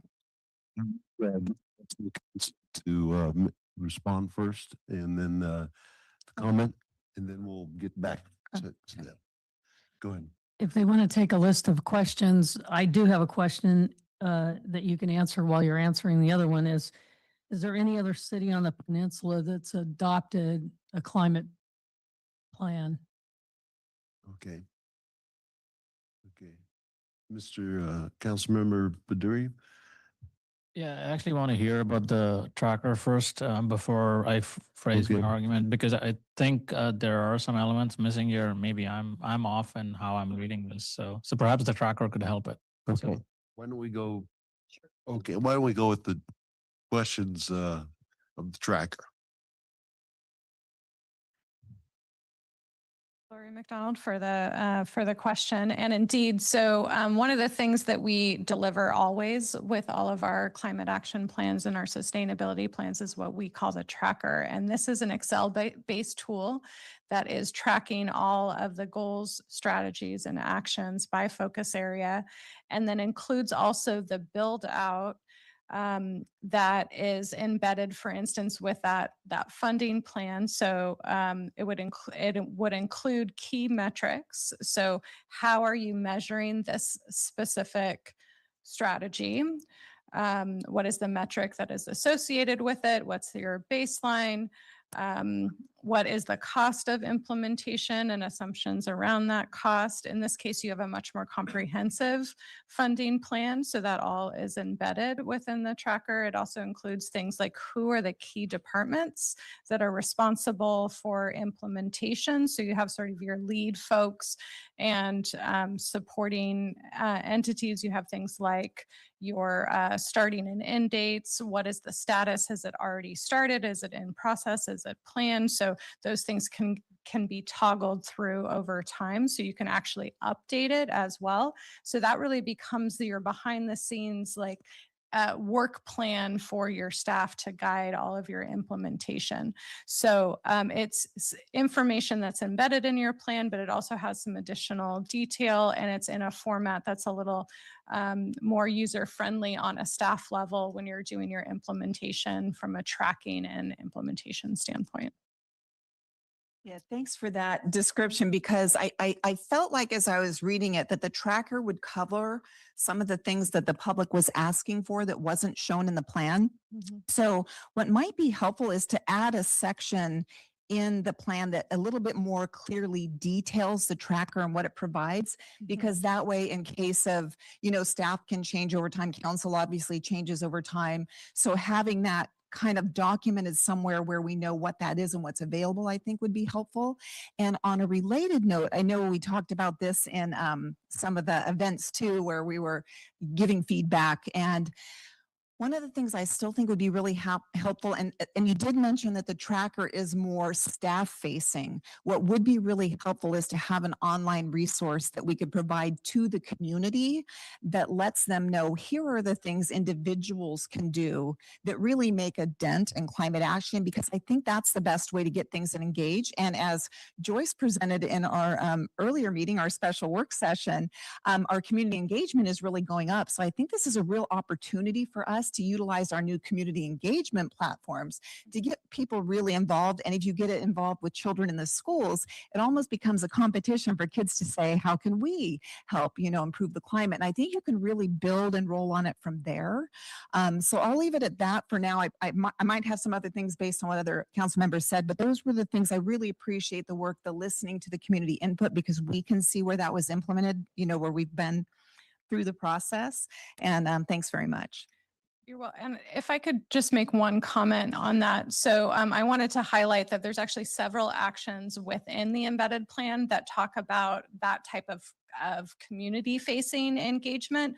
So there is a suggestion to create a web hub where this information is centralized. That would be at the discretion of the city to decide what level of detail you want to include in those things. But certainly there are things like centralizing available resources, incentives, rebates that can support your various objectives, from energy efficiency to electric vehicle installation to how do you install a rain barrel in your backyard. So that is something that is a recommendation, and there's a number of other supportive actions around community education that are already embedded within that plan and have associated funding metrics and have an implementation timeframe and all of those components. Okay. Yes.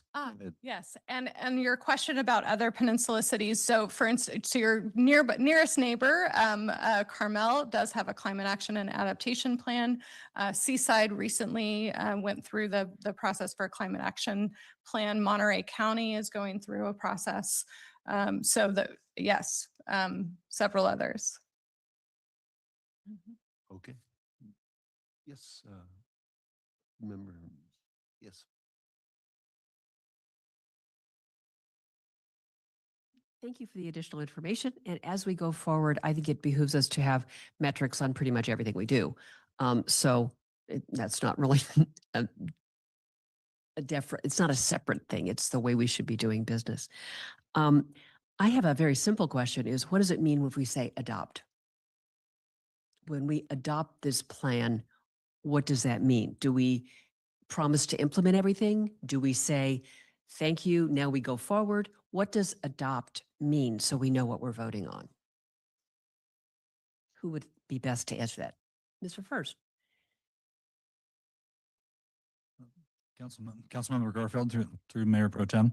I think your latter summary would better summarize my understanding of adopt. I think the promise to do everything in this plan would not be feasible. I think a lot of these are recommendations and a lot of them are goals, but to say, hey, we're going to do all of these things in an immediate time frame is just not practical. And I think we all need to acknowledge that. So I think it's more of a thank you. And this is what, this is kind of our guiding document and where we're going to set our priorities and where we're going to, direct resources. But a lot of these are big asks, both with time, staff time, community time, council time, and then some of these are huge asks financially. So by adopting this plan, there's no guarantee that all of this will be implemented. And it's going to, that's just going to start, climbing that hill. Okay, thank you. That's to now building on that answer. I still have something to say.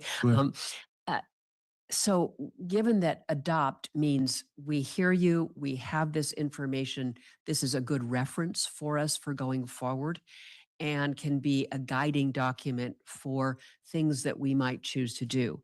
In my years in strategic planning, the recommendation I would have is we pick 3. You just can't take on all that this is here. However, circumstances come about that cause us to make decisions. And when a decision is in front of us, this kind of document can guide us very helpfully.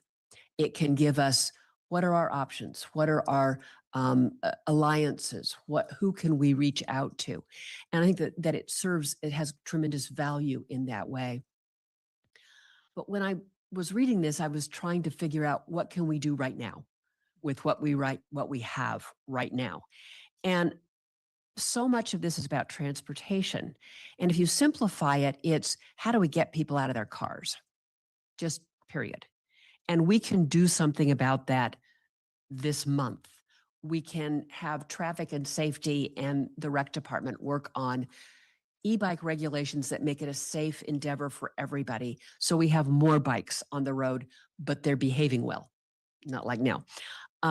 We have bike routes. In San Francisco, there are published routes, the Waggles? Oh, my German daughter-in-law calls them Wiggles, so maybe there's a translation difficulty here. But it routes you a safe, well, in San Francisco, it's how to do it in the flattest possible way, but we could do it as the safest possible way and get people from key points. How do you get from Safeway to Lover's Point in a recognized bike route? We can have racks that are everywhere to lock up your bike so that when people are riding into town, they have a place to put their bike that's safe. We can have pedestrian corridors. Pick a few pedestrian corridors, promote them, make them safe. That's where we focus our sidewalks. It's sort of an addition to safe routes to schools that you mentioned, and thank you. But pick, how do people go? How do we get them out of their cars? We have a ready chamber partner. They are ready to start a recognition program for green businesses and help them find a protocol that would let us recognize them, let the chamber recognize them. I've already talked to Christy Metzner about it, and our restaurants already are part of organizations that recognize green businesses. So we promote that. And we have BNRC can work on fireproofing the city. Can get busy on some of those recommendations, find programs that work, and give us good advice about how to do that. We can look at our tree ordinance, our landscape plans, all the things to be as, to improve our ability to address the inevitable temperature rise, rainfall decrease, and larger storms that we're going to have in our environment. ARB can be working on fire-resistant materials that can be approved immediately rather than have people have to invent this one house at a time.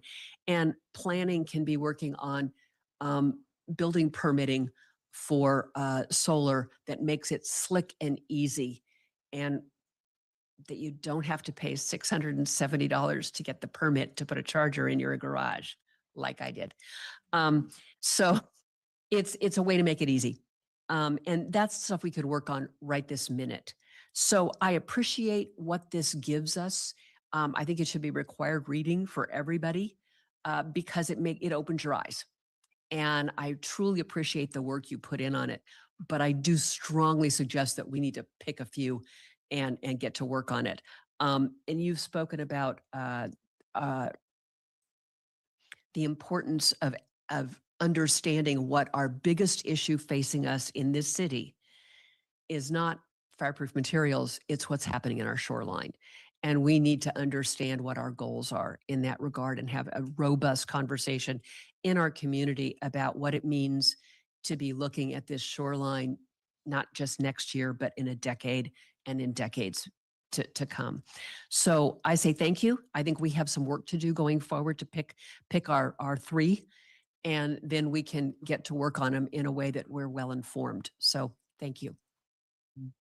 Councilmember Dury. Thank you, Mayor Pro Tem. I just wanted to hear other council members first because I didn't know whether I was interpreting this a different way or not. So just wanted to get some, at least some feedback there.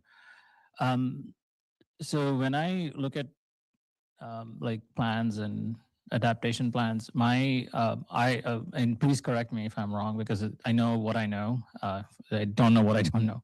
So the way I look at it is it's almost like there's so much GHG in the atmosphere. We're trying to bring down GHG. So you almost have a statement here saying, statement number 1 contributes so much GHG. If we finish statement number 1, we will reduce GHG. I mean, it's an if then kind of clause. And is that part of the tracker? I think that's my first question. So there's several, there's 170 plus kind of items in here. By implementing any of those items, how much is the GHG reduction that we are doing within the community?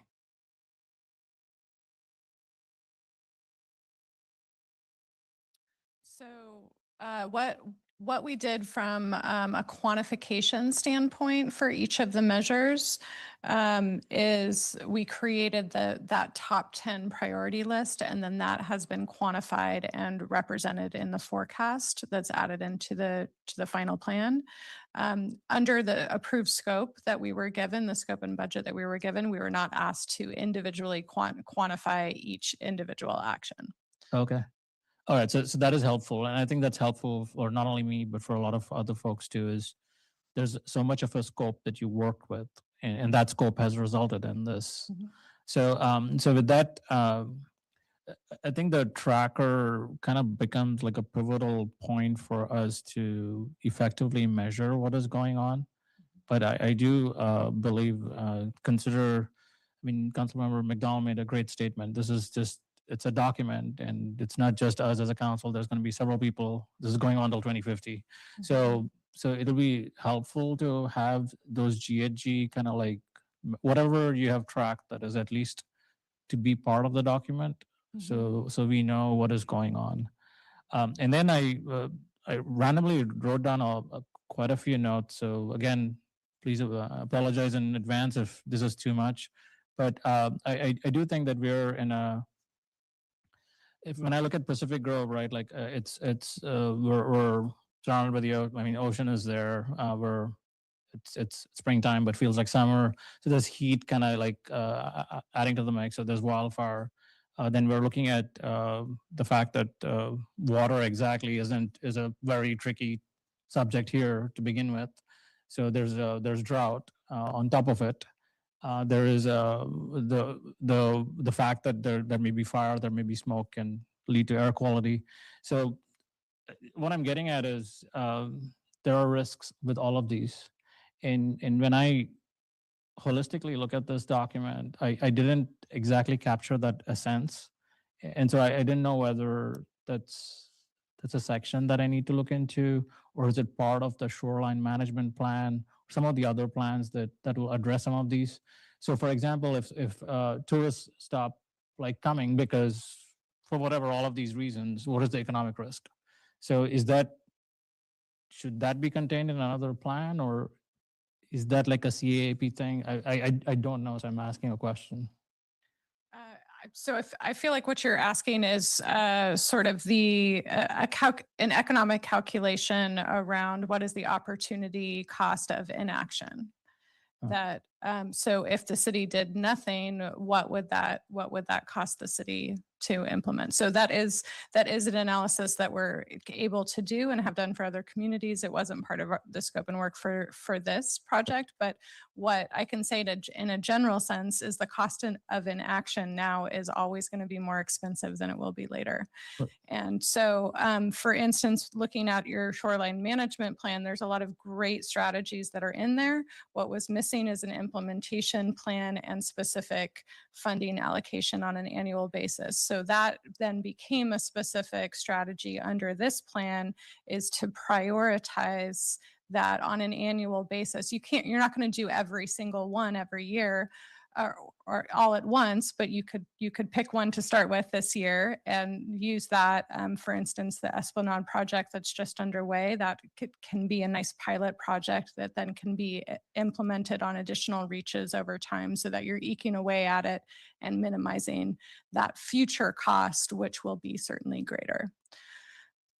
Okay. All right. So I get get where you're going with that. So I'll and then I'm just going to highlight some of the other points that I just had here. So please bear with me. Let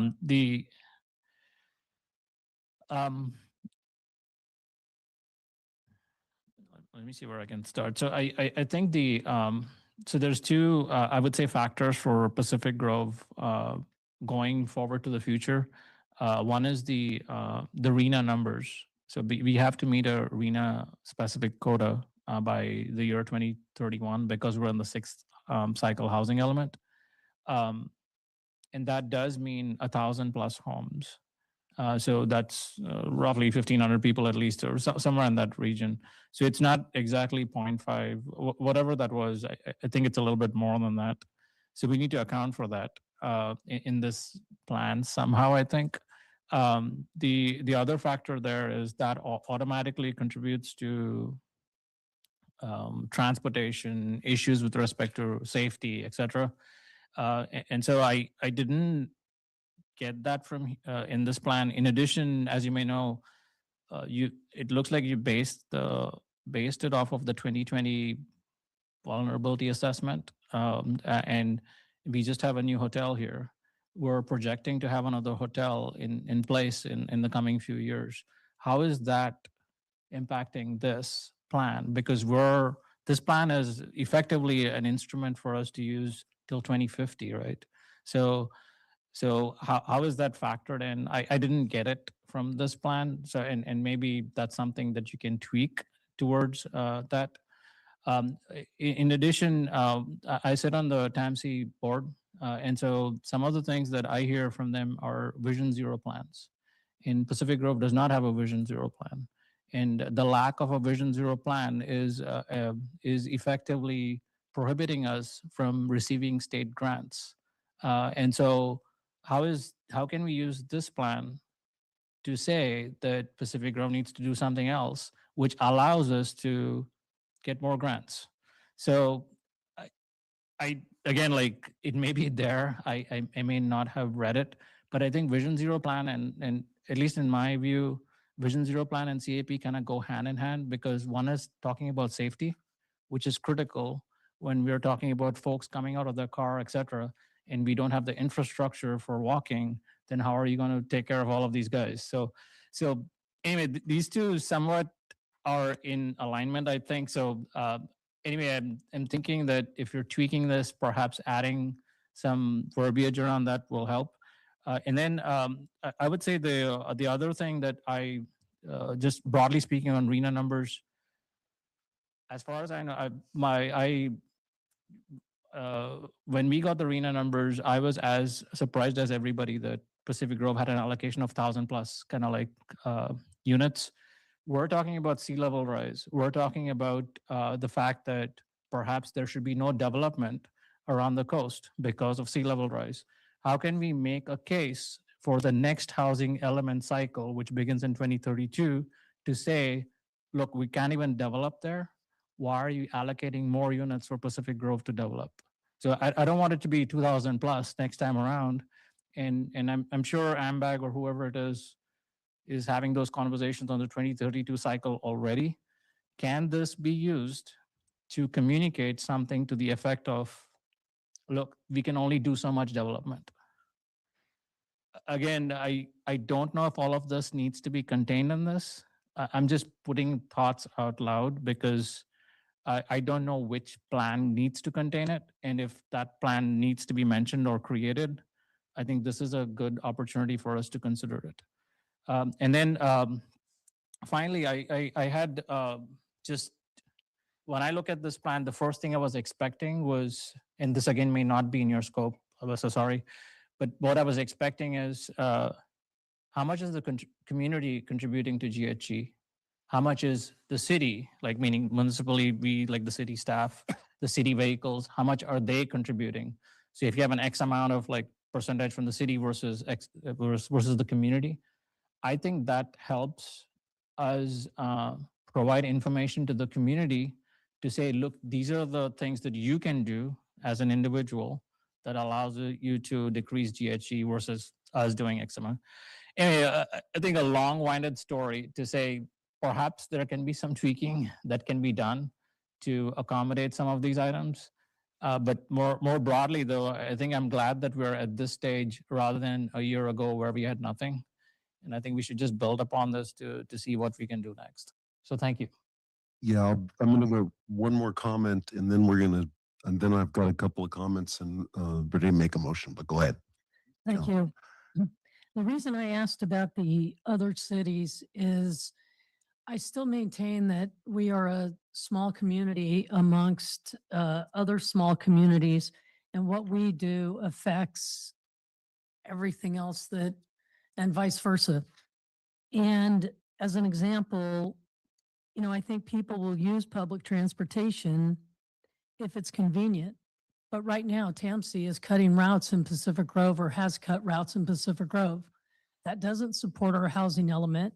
And we really need the other cities to help us, I think, through this process. I did want to note that the cinema is not a city-owned property, just for the public out there so that they understand. One of the things when you set up goals, probably one of the most important of the 5 things is to make it realistic. And I've heard the word aspirational around a lot today, and I do agree with that. My concern is the cost, handcuffing future councils. So I do appreciate that this is a roadmap and not necessarily a written in stone and a commit. And also that, funding grants, like we have a funding grant for the repair of the pier. It's a $750,000 grant, but we have to come up with the other $750,000. So even if we have $1 million grant, to get that matching grant, we need to come up with $1 million out of our budget to do that. So although I think this is aspirational, I do think that there are other things that we can do that can help us get down this road and at least start to make gains. And when you look at one city vehicle that's been electrified or 10 people out of their cars and onto a bike, I think that's a much greater impact. I don't know, but you guys probably can do the math for me, but to me, that's a much bigger impact. And so I think by creating a Pacific Grove path or a waggle or a wiggle, whatever you want to call it, we can use some of the wider streets in our town to create this safe path. I don't think we put share rows on Forest and hope for the best. I think that might be that might be not good at all. But I think with some of the wider streets in town, we could create a safe space to get us from Del Monte Park and Forest Hill downtown to the aquarium out to Asilomar in a way that, we could help. We're going to need to add bike racks. If that's something that the community can help us with, the shop at the high school rack to our specifications. I don't know. I mean, it seems like a good community, answer. So my concern is the cost. And I just think with a federal reduction and elimination of funds right now, it really does give me cause for pause when we're talking about how we lay this budget out. But honestly, there are things that we could do, and we should have already done them. We had the opportunity to buy an electric police car, and it got voted down. There was only one person that voted for it, and it's the guy sitting next to me.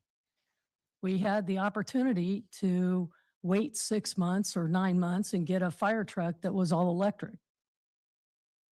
We voted to spend $90,000 or whatever it was on a fully combustible.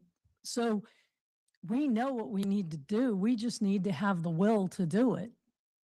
And, they say, oh, well, you have to charge the police car. Well, you have to put gas in it. So it doesn't make any sense. The average police car in Pacific Grove goes 19 miles a day.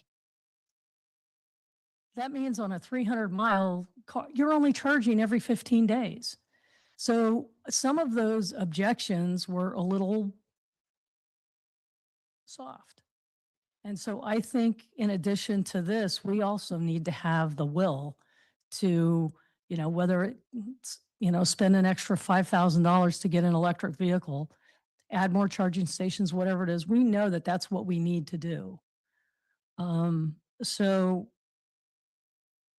I want to make it, clear that I think we need to be realistic and we need to make sure that as we're going down this road that we don't. Mr. Mogensen made a great point to me the other day, his fear is that, we adapt this and then people are disappointed when it doesn't get done or it doesn't get done quickly. And so I think we just need to be realistic about how we're going to implement any of the things that we pick. I do agree with Councilmember Garfield that, how do you eat an elephant? It's one bite at a time, right? And so you need to pick and choose what can make the most impact and then attack it from there. So those are just a few of my thoughts. I'll wait to see where everyone else wants to be. I wouldn't be in favor of spending any more money. I'd like to see us spend the time on the will, but that's my thoughts for now. Okay. Go ahead, finish your comments. Okay, thank you. Yeah, I wanted to let other council members kind of bring up what they had before kind of finishing to see if any of the other questions I had were asked. But I do agree that, and to me, this is what this plan does. It's not about saying we are going to do this plan start to finish. It really was meant to help identify for us what can we do that can make a difference with the resources we have available. And I feel that that's what the top 10 was designed to do. Here are some things you can do that make the most bang for your investment. And some of those investment aren't in dollars, they're in staff time. So it was helpful to kind of see where that was, but then also for the things we want to try to pursue. Here are some funding opportunities. For example, the recommendation to solarize some of our facilities. If that will indeed give us a great ROI in the very near future and save us money starting in a very short time, knowing that there are funding sources to potentially apply for to promote that, I think really gives us some tools for moving forward. So when we started this process, it really was about how can we get tools to help us as a city start to make a measurable difference. And so I feel that that's what has been presented here with the different options you've given us and the tracker. The one thing I would say, I would support adopting the plan because again, it's not meant to be a one and done plan. It is a living document. So to me, saying, yes, we're taking what we have here and we're going to continue to build on that. The things that I would recommend that we continue to build on include adding that thing either in that document or online where the community can really see where they can make a difference. I really think that has the capacity to make a real difference in people starting to participate and us moving the needle. And then I think also that, sorry, I'm just looking for my notes here. I also had the same question that Councilmember Baduri had about, and one of the speakers had about the impacts of increased population on our outcomes. So knowing that we have to build those, I think it would be helpful for us to know what impact that would have, or if that's expected to be a net zero impact because those buildings would be built with some of the restrictions in place that would make them electrified and therefore lower our greenhouse gases. It may not lower transport, or it may, if we have more housing, maybe then TAMC would, and MST would provide some of the resources that does bring more of that transportation to us. So I think this really gives us some tools to start with. The other thing I'd really like to see is some public education outreach. One thing as I was reading it that I thought of, we keep hearing this thing, we have to recycle our food waste. I think most of the public thinks of it more as an inconvenience, but I think it's another real opportunity to educate people about how we lower greenhouse gases when you recycle your food or you reuse your food, giving them to others. So I think we have some real opportunities here for helping make a difference without much cost. And those are the kinds of things I would recommend. And the other thing is, as council, creating ordinances for things that our buildings must be, and we can do a list based on some of the recommendations you presented. So, and one caller made one comment that I was also interested in, even in trying to, because I read my agendas electronically to try and save paper, and some of them you can't highlight because of the the boxes within the PowerPoint presentation. So it's nice to kind of have something you can look at in each one and have a layout that is visually interesting to kind of follow the plan. But I think having something in more of a list or Excel format, kind of like a little bit different or maybe similar to what the other person said, not necessarily just removing the pictures, but having a way, or maybe the tracker is downloadable, where that would give us something where we can see what all those tasks are to kind of, I'm a data person and I kind of use Excel to like kind of get a bigger picture of things. So is that something that would be available to us from the tracker? Can we download that and have it as a resource? It looks like you're nodding yes. Okay, great. So it sounds like some of the tools that people were concerned were missing are actually integrated. And so the other thing I would advocate for is just adding like a page or a small section explaining the tracker. And I think that then it would actually provide a very valuable resource for us to start making the choices and decisions within the city that can actually help us start moving the needle. Thank you. I'm going to go ahead and make a motion prior to that. You mentioned MST. We're moving, I'm on the board of directors. We're moving towards zero emission buses. And we have a couple right now. So I wanted to bring that up. Also, I know this is a plan. You've heard comments from the council about the plan. And to me, it sounds like it's I think you mentioned breathing and living document. So I'm going to make a motion to adopt. I'll make it first, adopt City of Pacific Grove Climate Action and Adaptation Plan. Yes. So this would stop the process and give us this to work with. Adopting this, we've heard from several people, do we go forward? Are there more things to do? We're talking about tweaking or not tweaking. And so it says to me that this particular motion is specific to we stop here, regroup, think what's next, and then decide what we're going to pick and choose and how we're going to go forward. But in this options, it does not have an option to go forward, add more terms or anything like that. So all we can do tonight is we take this as is or we don't. Is there room, Mr. Lorca, is there room here for a substitute motion? You could make a substitute motion. Yeah, the primary motion has not been voted on yet. Can I ask a question? Yeah. So first of all, the recommendation does have an alternative. It says discuss and take another action. So technically we could do something else. But I had a question for did you have a, yeah, go ahead. Most of you, I think all of you, except for, I just wanted to let you know that as a resident of Pacific Grove, I've already told George, we are here to support you. If you do adopt it, it is a living document. We will continue to work with you to make it what you want it to be at the end of the day. And I just wanted to say that I've enjoyed working on this project and we're not going anywhere. In fact, that was my question to George. So thank you for answering. What I wanted to say in the spirit of partnership, right? And everybody's in the same community. We all have the same goals. I think we can adopt the motion as is. And George, if you can work with the council to tweak this to our liking, then I think I'm fine with it. Thank you. So is my first motion your second, Anthony? Yeah, I'll second the motion with just an add-on saying that the staff work with the consultant as needed on a moving forward basis. And I'll agree with that motion on the first. Yes. I still have a concern is that we have not decided on what things we're going to focus on. And so I think we need a loop in here to decide what we're going to put our attention. And anytime we realize that we're just going to be having staff time, that's expensive. It means what doesn't get done because they're doing that. So I think we need to be very judicious about what we want to go forward with. And I don't think we've had that level of discussion this evening. I'm happy to say, yes, as is, this is a wonderful resource. But to go forward, I think we need to have a much better, much clearer idea of where we want to put our limited resources going forward. So may I, well, how do I?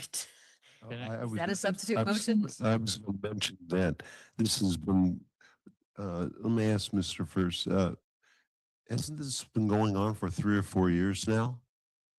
Mayor Pro Tem Emilio, yes, this effort to create a formal climate action and adaptation plan has been going on for several years. But I think that the lift of taking climate action and addressing climate adaptation far precedes that.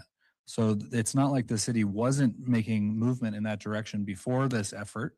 And it's not what I tried, my earlier comments, we didn't stop making movement in that direction when this planning effort started or, commenced and continued. And we're not going to stop or, we're just going to continue that effort with this as a tool.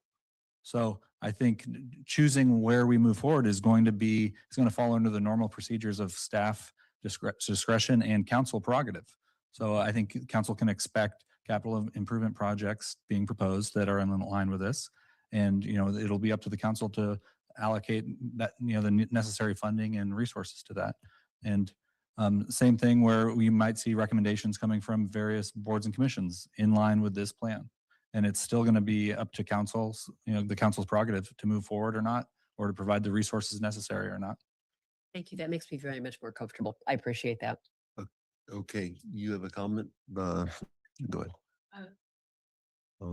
Okay, well, why don't I go with Councilmember Walking Stick? Well, thank you. I was going to say this plan, like any plan, is a guide. The way forward is not just going to be like actual implementation is not just going to be a conversation. It's going to be a series of many conversations over the coming years and implemented project by project, as the city already brought up. They're going to have to create some capital improvement projects to actually do some implementation. And all of that is going to be at the discretion of what the city council sets as our priorities. But I think as a general guideline, like as just a general North Star, I think this plan is good. I think it's adequate for our needs.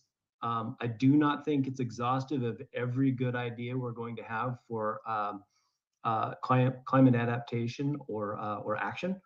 Nor should it be seen as our exhaustive list, even though it's got 170 points to it. But I do think it provides what it was meant to, a good comprehensive view, a lot of well-researched suggestions. I think when we start looking at what our actual impacts are going to be, I think that's going to be a little bit on a case-by-case basis. Yeah, I'll leave it at that. I'll leave it just at that. Thank you. Go ahead. Thank you so much. And kind of to follow on that, a perfect segue was, I kind of see this as the starting point for conversation as well. So having this tool now gives staff the kind of guidelines or recommendations that they think they can then come back to council with what those recommendations would be for what should our top things be. So what I'd like to see is this lead to a future agenda item or even working session like we had earlier today, where the public has a chance for input, where we are kind of looking at what are the next best steps for us as a city, because I think that this now provides us with some of those starting tools. And thank you to Blue Strike for kind of living in our community, being invested in seeing this happen and being willing to continue to collaborate on this process, because I think together we really have the resources to start. When we started this process, we were trying to figure out what's action, what's adaptation, why would we want to do either one? Like Mr. First mentioned, we listened to other communities, what worked for them, what didn't, what would be the best fit for PG. And what we have here really is a culmination of what did we feel would help us as a community start to make those differences. So I think, like I said, I'd like to see us work on that education and more of what the public can do. And I think we're really on our way to getting there in our future conversations. Thanks. Okay. We've had a first and a second. Can I have a roll call vote? Yes, sir. Mayor Pro Tem Emilio? Aye. Councilmember Paduri? Aye. Councilmember Walking Stick? Aye. Councilmember Rao? Aye. Councilmember McDonald? Aye. Councilmember Garfield? Aye. Motion carries 601. Mayor Smith absent. Okay, we're going to go ahead and take a 5-minute break. We'll come back at some military time at at 5 minutes. At 5 minutes to 8, we'll start the last agenda item. Recording stopped.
the year 26-27 special events calendar, reference to Katie Clark, Recreation Manager, and Katie Clark.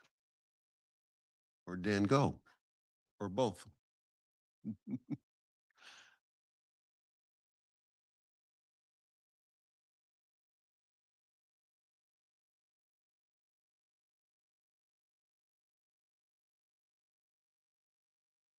All right. Again, the item before you is item 12B, the fiscal year 26-27 special events calendar.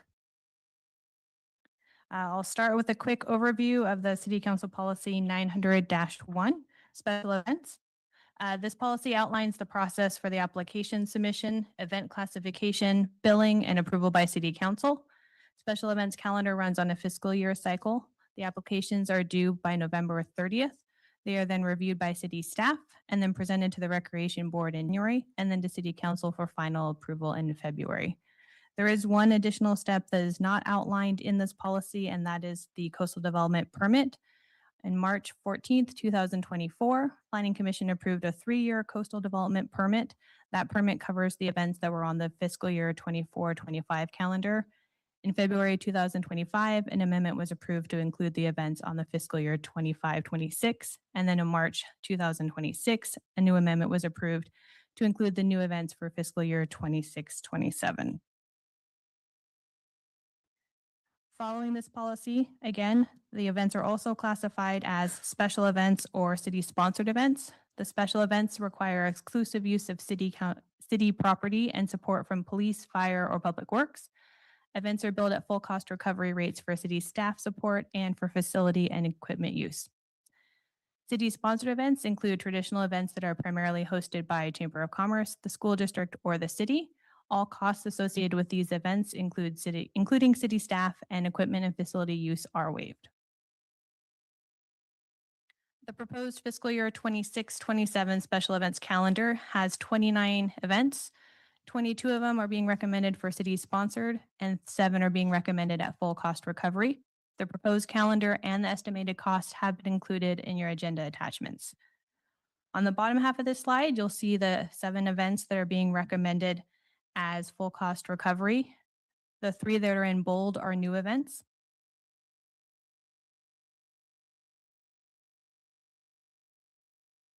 And then on this slide are the 22 events that are being proposed as city sponsored. The one that is in bold is the new event, and the 3 that are in blue are the ones that are run and organized exclusively by city staff.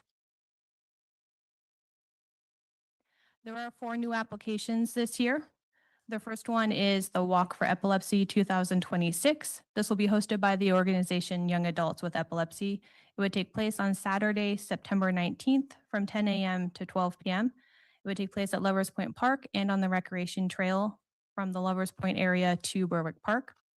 It would include participant resources and sponsor tables at Lover Points Park, and then a walk along the recreation trail. The goal would be to provide a safe and accessible family-friendly event that raises awareness about epilepsy and provide resources to participants. City services required for this event would be public works staff to set up parking and to check the park and restrooms.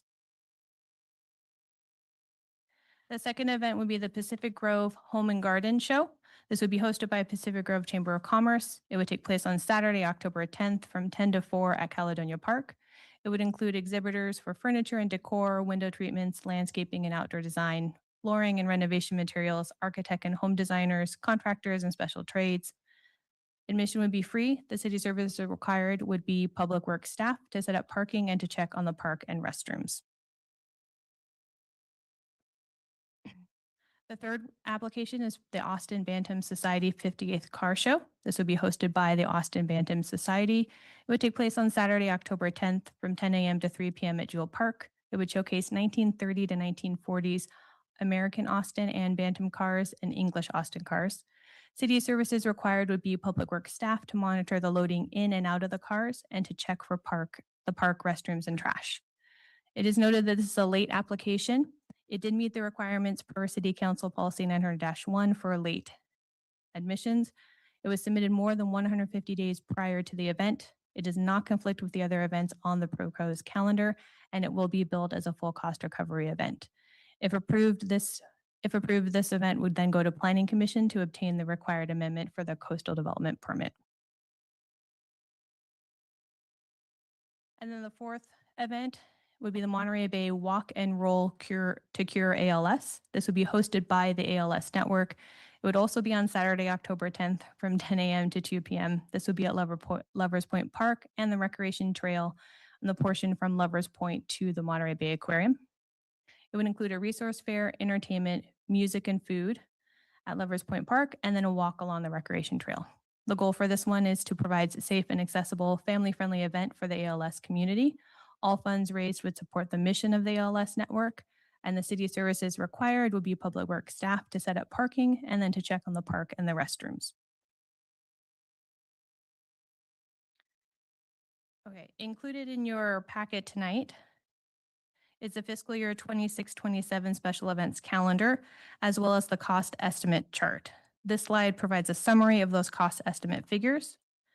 The total staffing costs refer to the staffing cost incurred by the city to run all 29 events. This is an estimated cost of $176,136.54. The full cost recovery staff fees refers to the staffing fees that would be collected from the full cost recovery events. This would be for $42,333.25. The full cost recovery fees would be the fees that were collected for facility and equipment usage from the full cost recovery events. This is an estimated $31,530.50. The total cost in the bold print there, that is going to refer to the amount to be subsidized by the city if all 29 events tonight are approved. A couple of notes on this. All estimates are based on projected hours and resources. The final cost may vary and will reflect the actual hours and resources used during the event. The staff cost estimates are based on the current fully burdened rates for fiscal year 25-26. The actual cost and billing will use the fully burdened rates for fiscal year 26-27. And then the recommendations before you tonight are: 1, approve the fiscal year 26-27 special events calendar. 2, approve 7 proposed events as special events to be billed at full cost recovery rates. 3, approve the 22 proposed events as city-sponsored events and waive the fees for city staff support and equipment and facility usage. 4, authorize pets in the park for the pet parade per PG Municipal Code 1408030. And 5, authorize the serving of alcohol for Pacific Grove Heritage Society Sunset Celebration and the Good Old Days per Pacific Grove Municipal Code 1104020. And that concludes the presentation. Thank you. Okay, thank you for the presentation. Let's go out to the public before we bring it back to the city council. Thank you, Mayor Pro Tem. I do not see any hands raised online for public comment. Okay, is there anybody in the audience? Oh, we just had one raised. Okay. You just Inga Lawrence Dimer. Thank you. I'm not against this car show, craning those onto Jewel Park. I just wanted, again, more information. Where's the map? What are the hours? What's going on? And why wasn't that in the agenda report? How does it affect the library? I mean, it's not that it's not a good idea. Obviously, economically, Moamar certainly thinks it is. I'm just wondering why there isn't more information in the agenda reports to really inform the public of what is happening. Thank you very much. thank you for your comment. Anybody else on the line? No, it does not appear. Okay. Thank you. I don't see anybody in the public. No. Okay. Let's bring it back to the council. Okay, so just to look at sort of helicopter view of this, I wonder if we might want to bring back the actual policy just for review, because it certainly seems like these do not take place over the entire year. There's a season for all of these events. So these number of events are sequestered within a few months of spring and fall. And when we end up with things like Saturday, October 10th, we have Caledonia Park and Jewel Park with a lot of people coming in from outside the city. And that adds a lot of congestion. And so the question I have is, do we want to look at our policy for adding to the congestion that our community incurs when we have outside groups? What's our strategy for no, you can't have two events on the same day because there's no parking.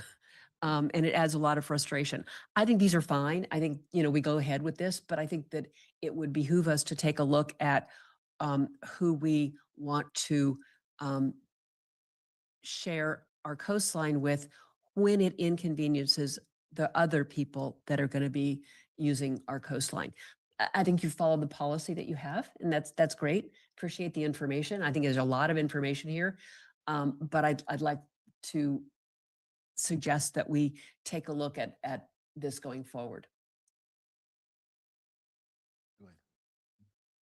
Thank you.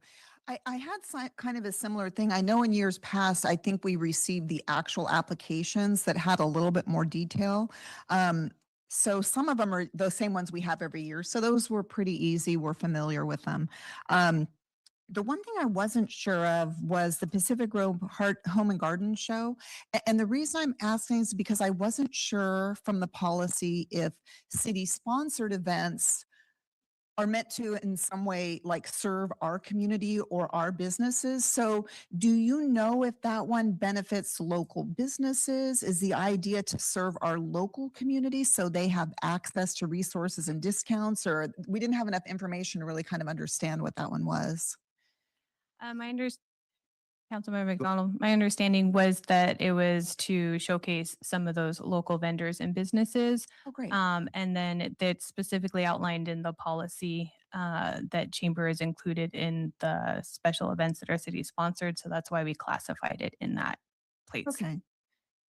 Oh, and it looks like Christy may have lowered her hand. And part of the reason I'm asking it too is because there's actually 3 events on the same day. So my concern was because we have the Lovers Point, the Caledonia Park, and the Jewel Park. They're slightly removed from each other. And I was kind of like trying to envision where would all these people park? But this brings the question of rather than just letting it be a free-for-all, I feel like we need to have some kind of maybe traffic and parking plan in place, because if we adopt this, we are having 3 in a congested area. It could be people will park and visit all 3 in the same day, though the ALS people may not be interested in and they all start at 10 a.m., which is the other thing. So you might be able to, some of them go to one and then the other. So the ALS one looks like it'll be a really nice walk from Lovers Point and some booths and stuff. The car one, I did go online and look, and it looks like they did do their 50th anniversary one here in PG, and it's supported by local business. So they do tend to stay local, stay in our hotels and things. So it seems like, that one might not be quite as large. It's not bringing speeding cars. It's bringing tiny old cars that have neat historical value. And then I wasn't sure. Oh, and it looks like Christy might be able to answer the question about the Home and Garden Show. So I just wanted to see, will the city have a plan in place to kind of help mitigate some of the issues we might see on a day with 3 events in a pretty close locality? Okay. Thank you. The president of the chamber, Christy Mesner, has her hand up. We have her comment. Yes.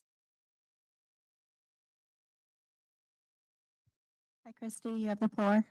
Can you hear me now? Yes. Okay, thank you. Thank you, council members and Mayor Pro Tem. I thought I would answer a question to that because I did see those 3 dates pop up on the same day and I had no idea. We are flexible. I can move it out a week. What this is I was talking to a lot, started with Mugo at Mom's Place, and he had done something similar decades ago. And it's just to showcase all of our businesses that have to do with homes. And I had no idea, but we would have between 25 and 30 vendors that are all Pacific Grove, which is kind of exciting. And so it would just be a really easy event in the park. It would only involve Public Works to dump trash. We wouldn't need road closures, easy in and out for our vendors. But we are flexible to move a week if it works for you to push us out. We are fine with that. Thanks so much for that clarification. It actually sounds like a good event. We just didn't have that info. So yeah, thanks for sharing that. That actually does sound like a great way to. Yeah, no problem. Thank you. Thank you, Christy. Tina, and then Chaps. I agree with Councilmember Garfield, and if we're going to open this up and look at this, I wonder if there's not opportunity for volunteer hours that can help us offset some of these city costs. And if you go to, as an example, if you go to a baseball game at whatever they're calling the park now where the Giants play, if you go to the park, a good chunk of those concession stands are staffed by nonprofits that are working hours to get money donated back in order to put on their events. And I wonder if we can't use that same similar model to encourage some of these groups that want city support and a full city all-in contribution to maybe donate some hours in other events like Good Old Days and help us to offset some of those costs, whether it's helping with traffic or trash pickup or whatever that is, so that we can use those hours to offset hours that they're costing. So I think we may want to look at some of those ideas just to see if there's a way that we can do this to lower some of that impact onto the city staff and also the city budget. Yeah, thank you. I was just going to, first of all, like the fact that we're having more events is great. So I think people want to come to town, which is fantastic. We're doing things, which is also great. I just wanted to piggyback off of the comments. And I think I would just be curious to know from staff, like in the past, have you run into any issues with respect to traffic, parking, items like those where you have an influx of like folks coming into town? And irrespective of the answer, I think what the council will appreciate is just some suggestions from you on how we can streamline this moving forward. So I like, for example, there's no events January to April, right? Do we want to have events January to April, first of all? Or is there a reason why they're not there? I bring all of this up to say that like now that we have a hotel right here, people will want to have events on weekends and et cetera, et cetera. So something to think of, and I would appreciate any suggestions you have as well as any comments that you have. Thank you. Okay. I think someone mentioned earlier, I do know the businesses downtown and around.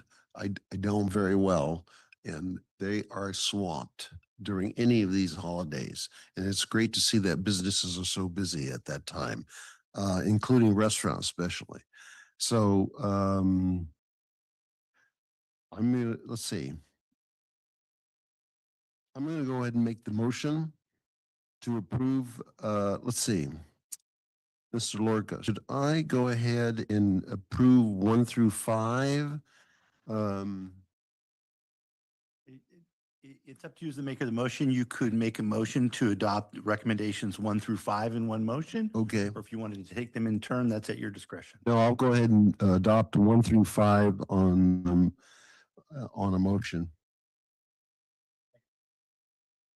Second by Baduri. Can I have a roll call, please? Yes, sir. Mayor Pro Tem Emilio, Aye. Councilmember Paduri, Councilmembers Garfield, McDonald, aye. Rao, Aye. Walking Stick. Aye. Motion carries 601. Mayor Smith absent. Okay, that ends our meeting for this evening. Thank you very much for all that participated, and have a nice evening.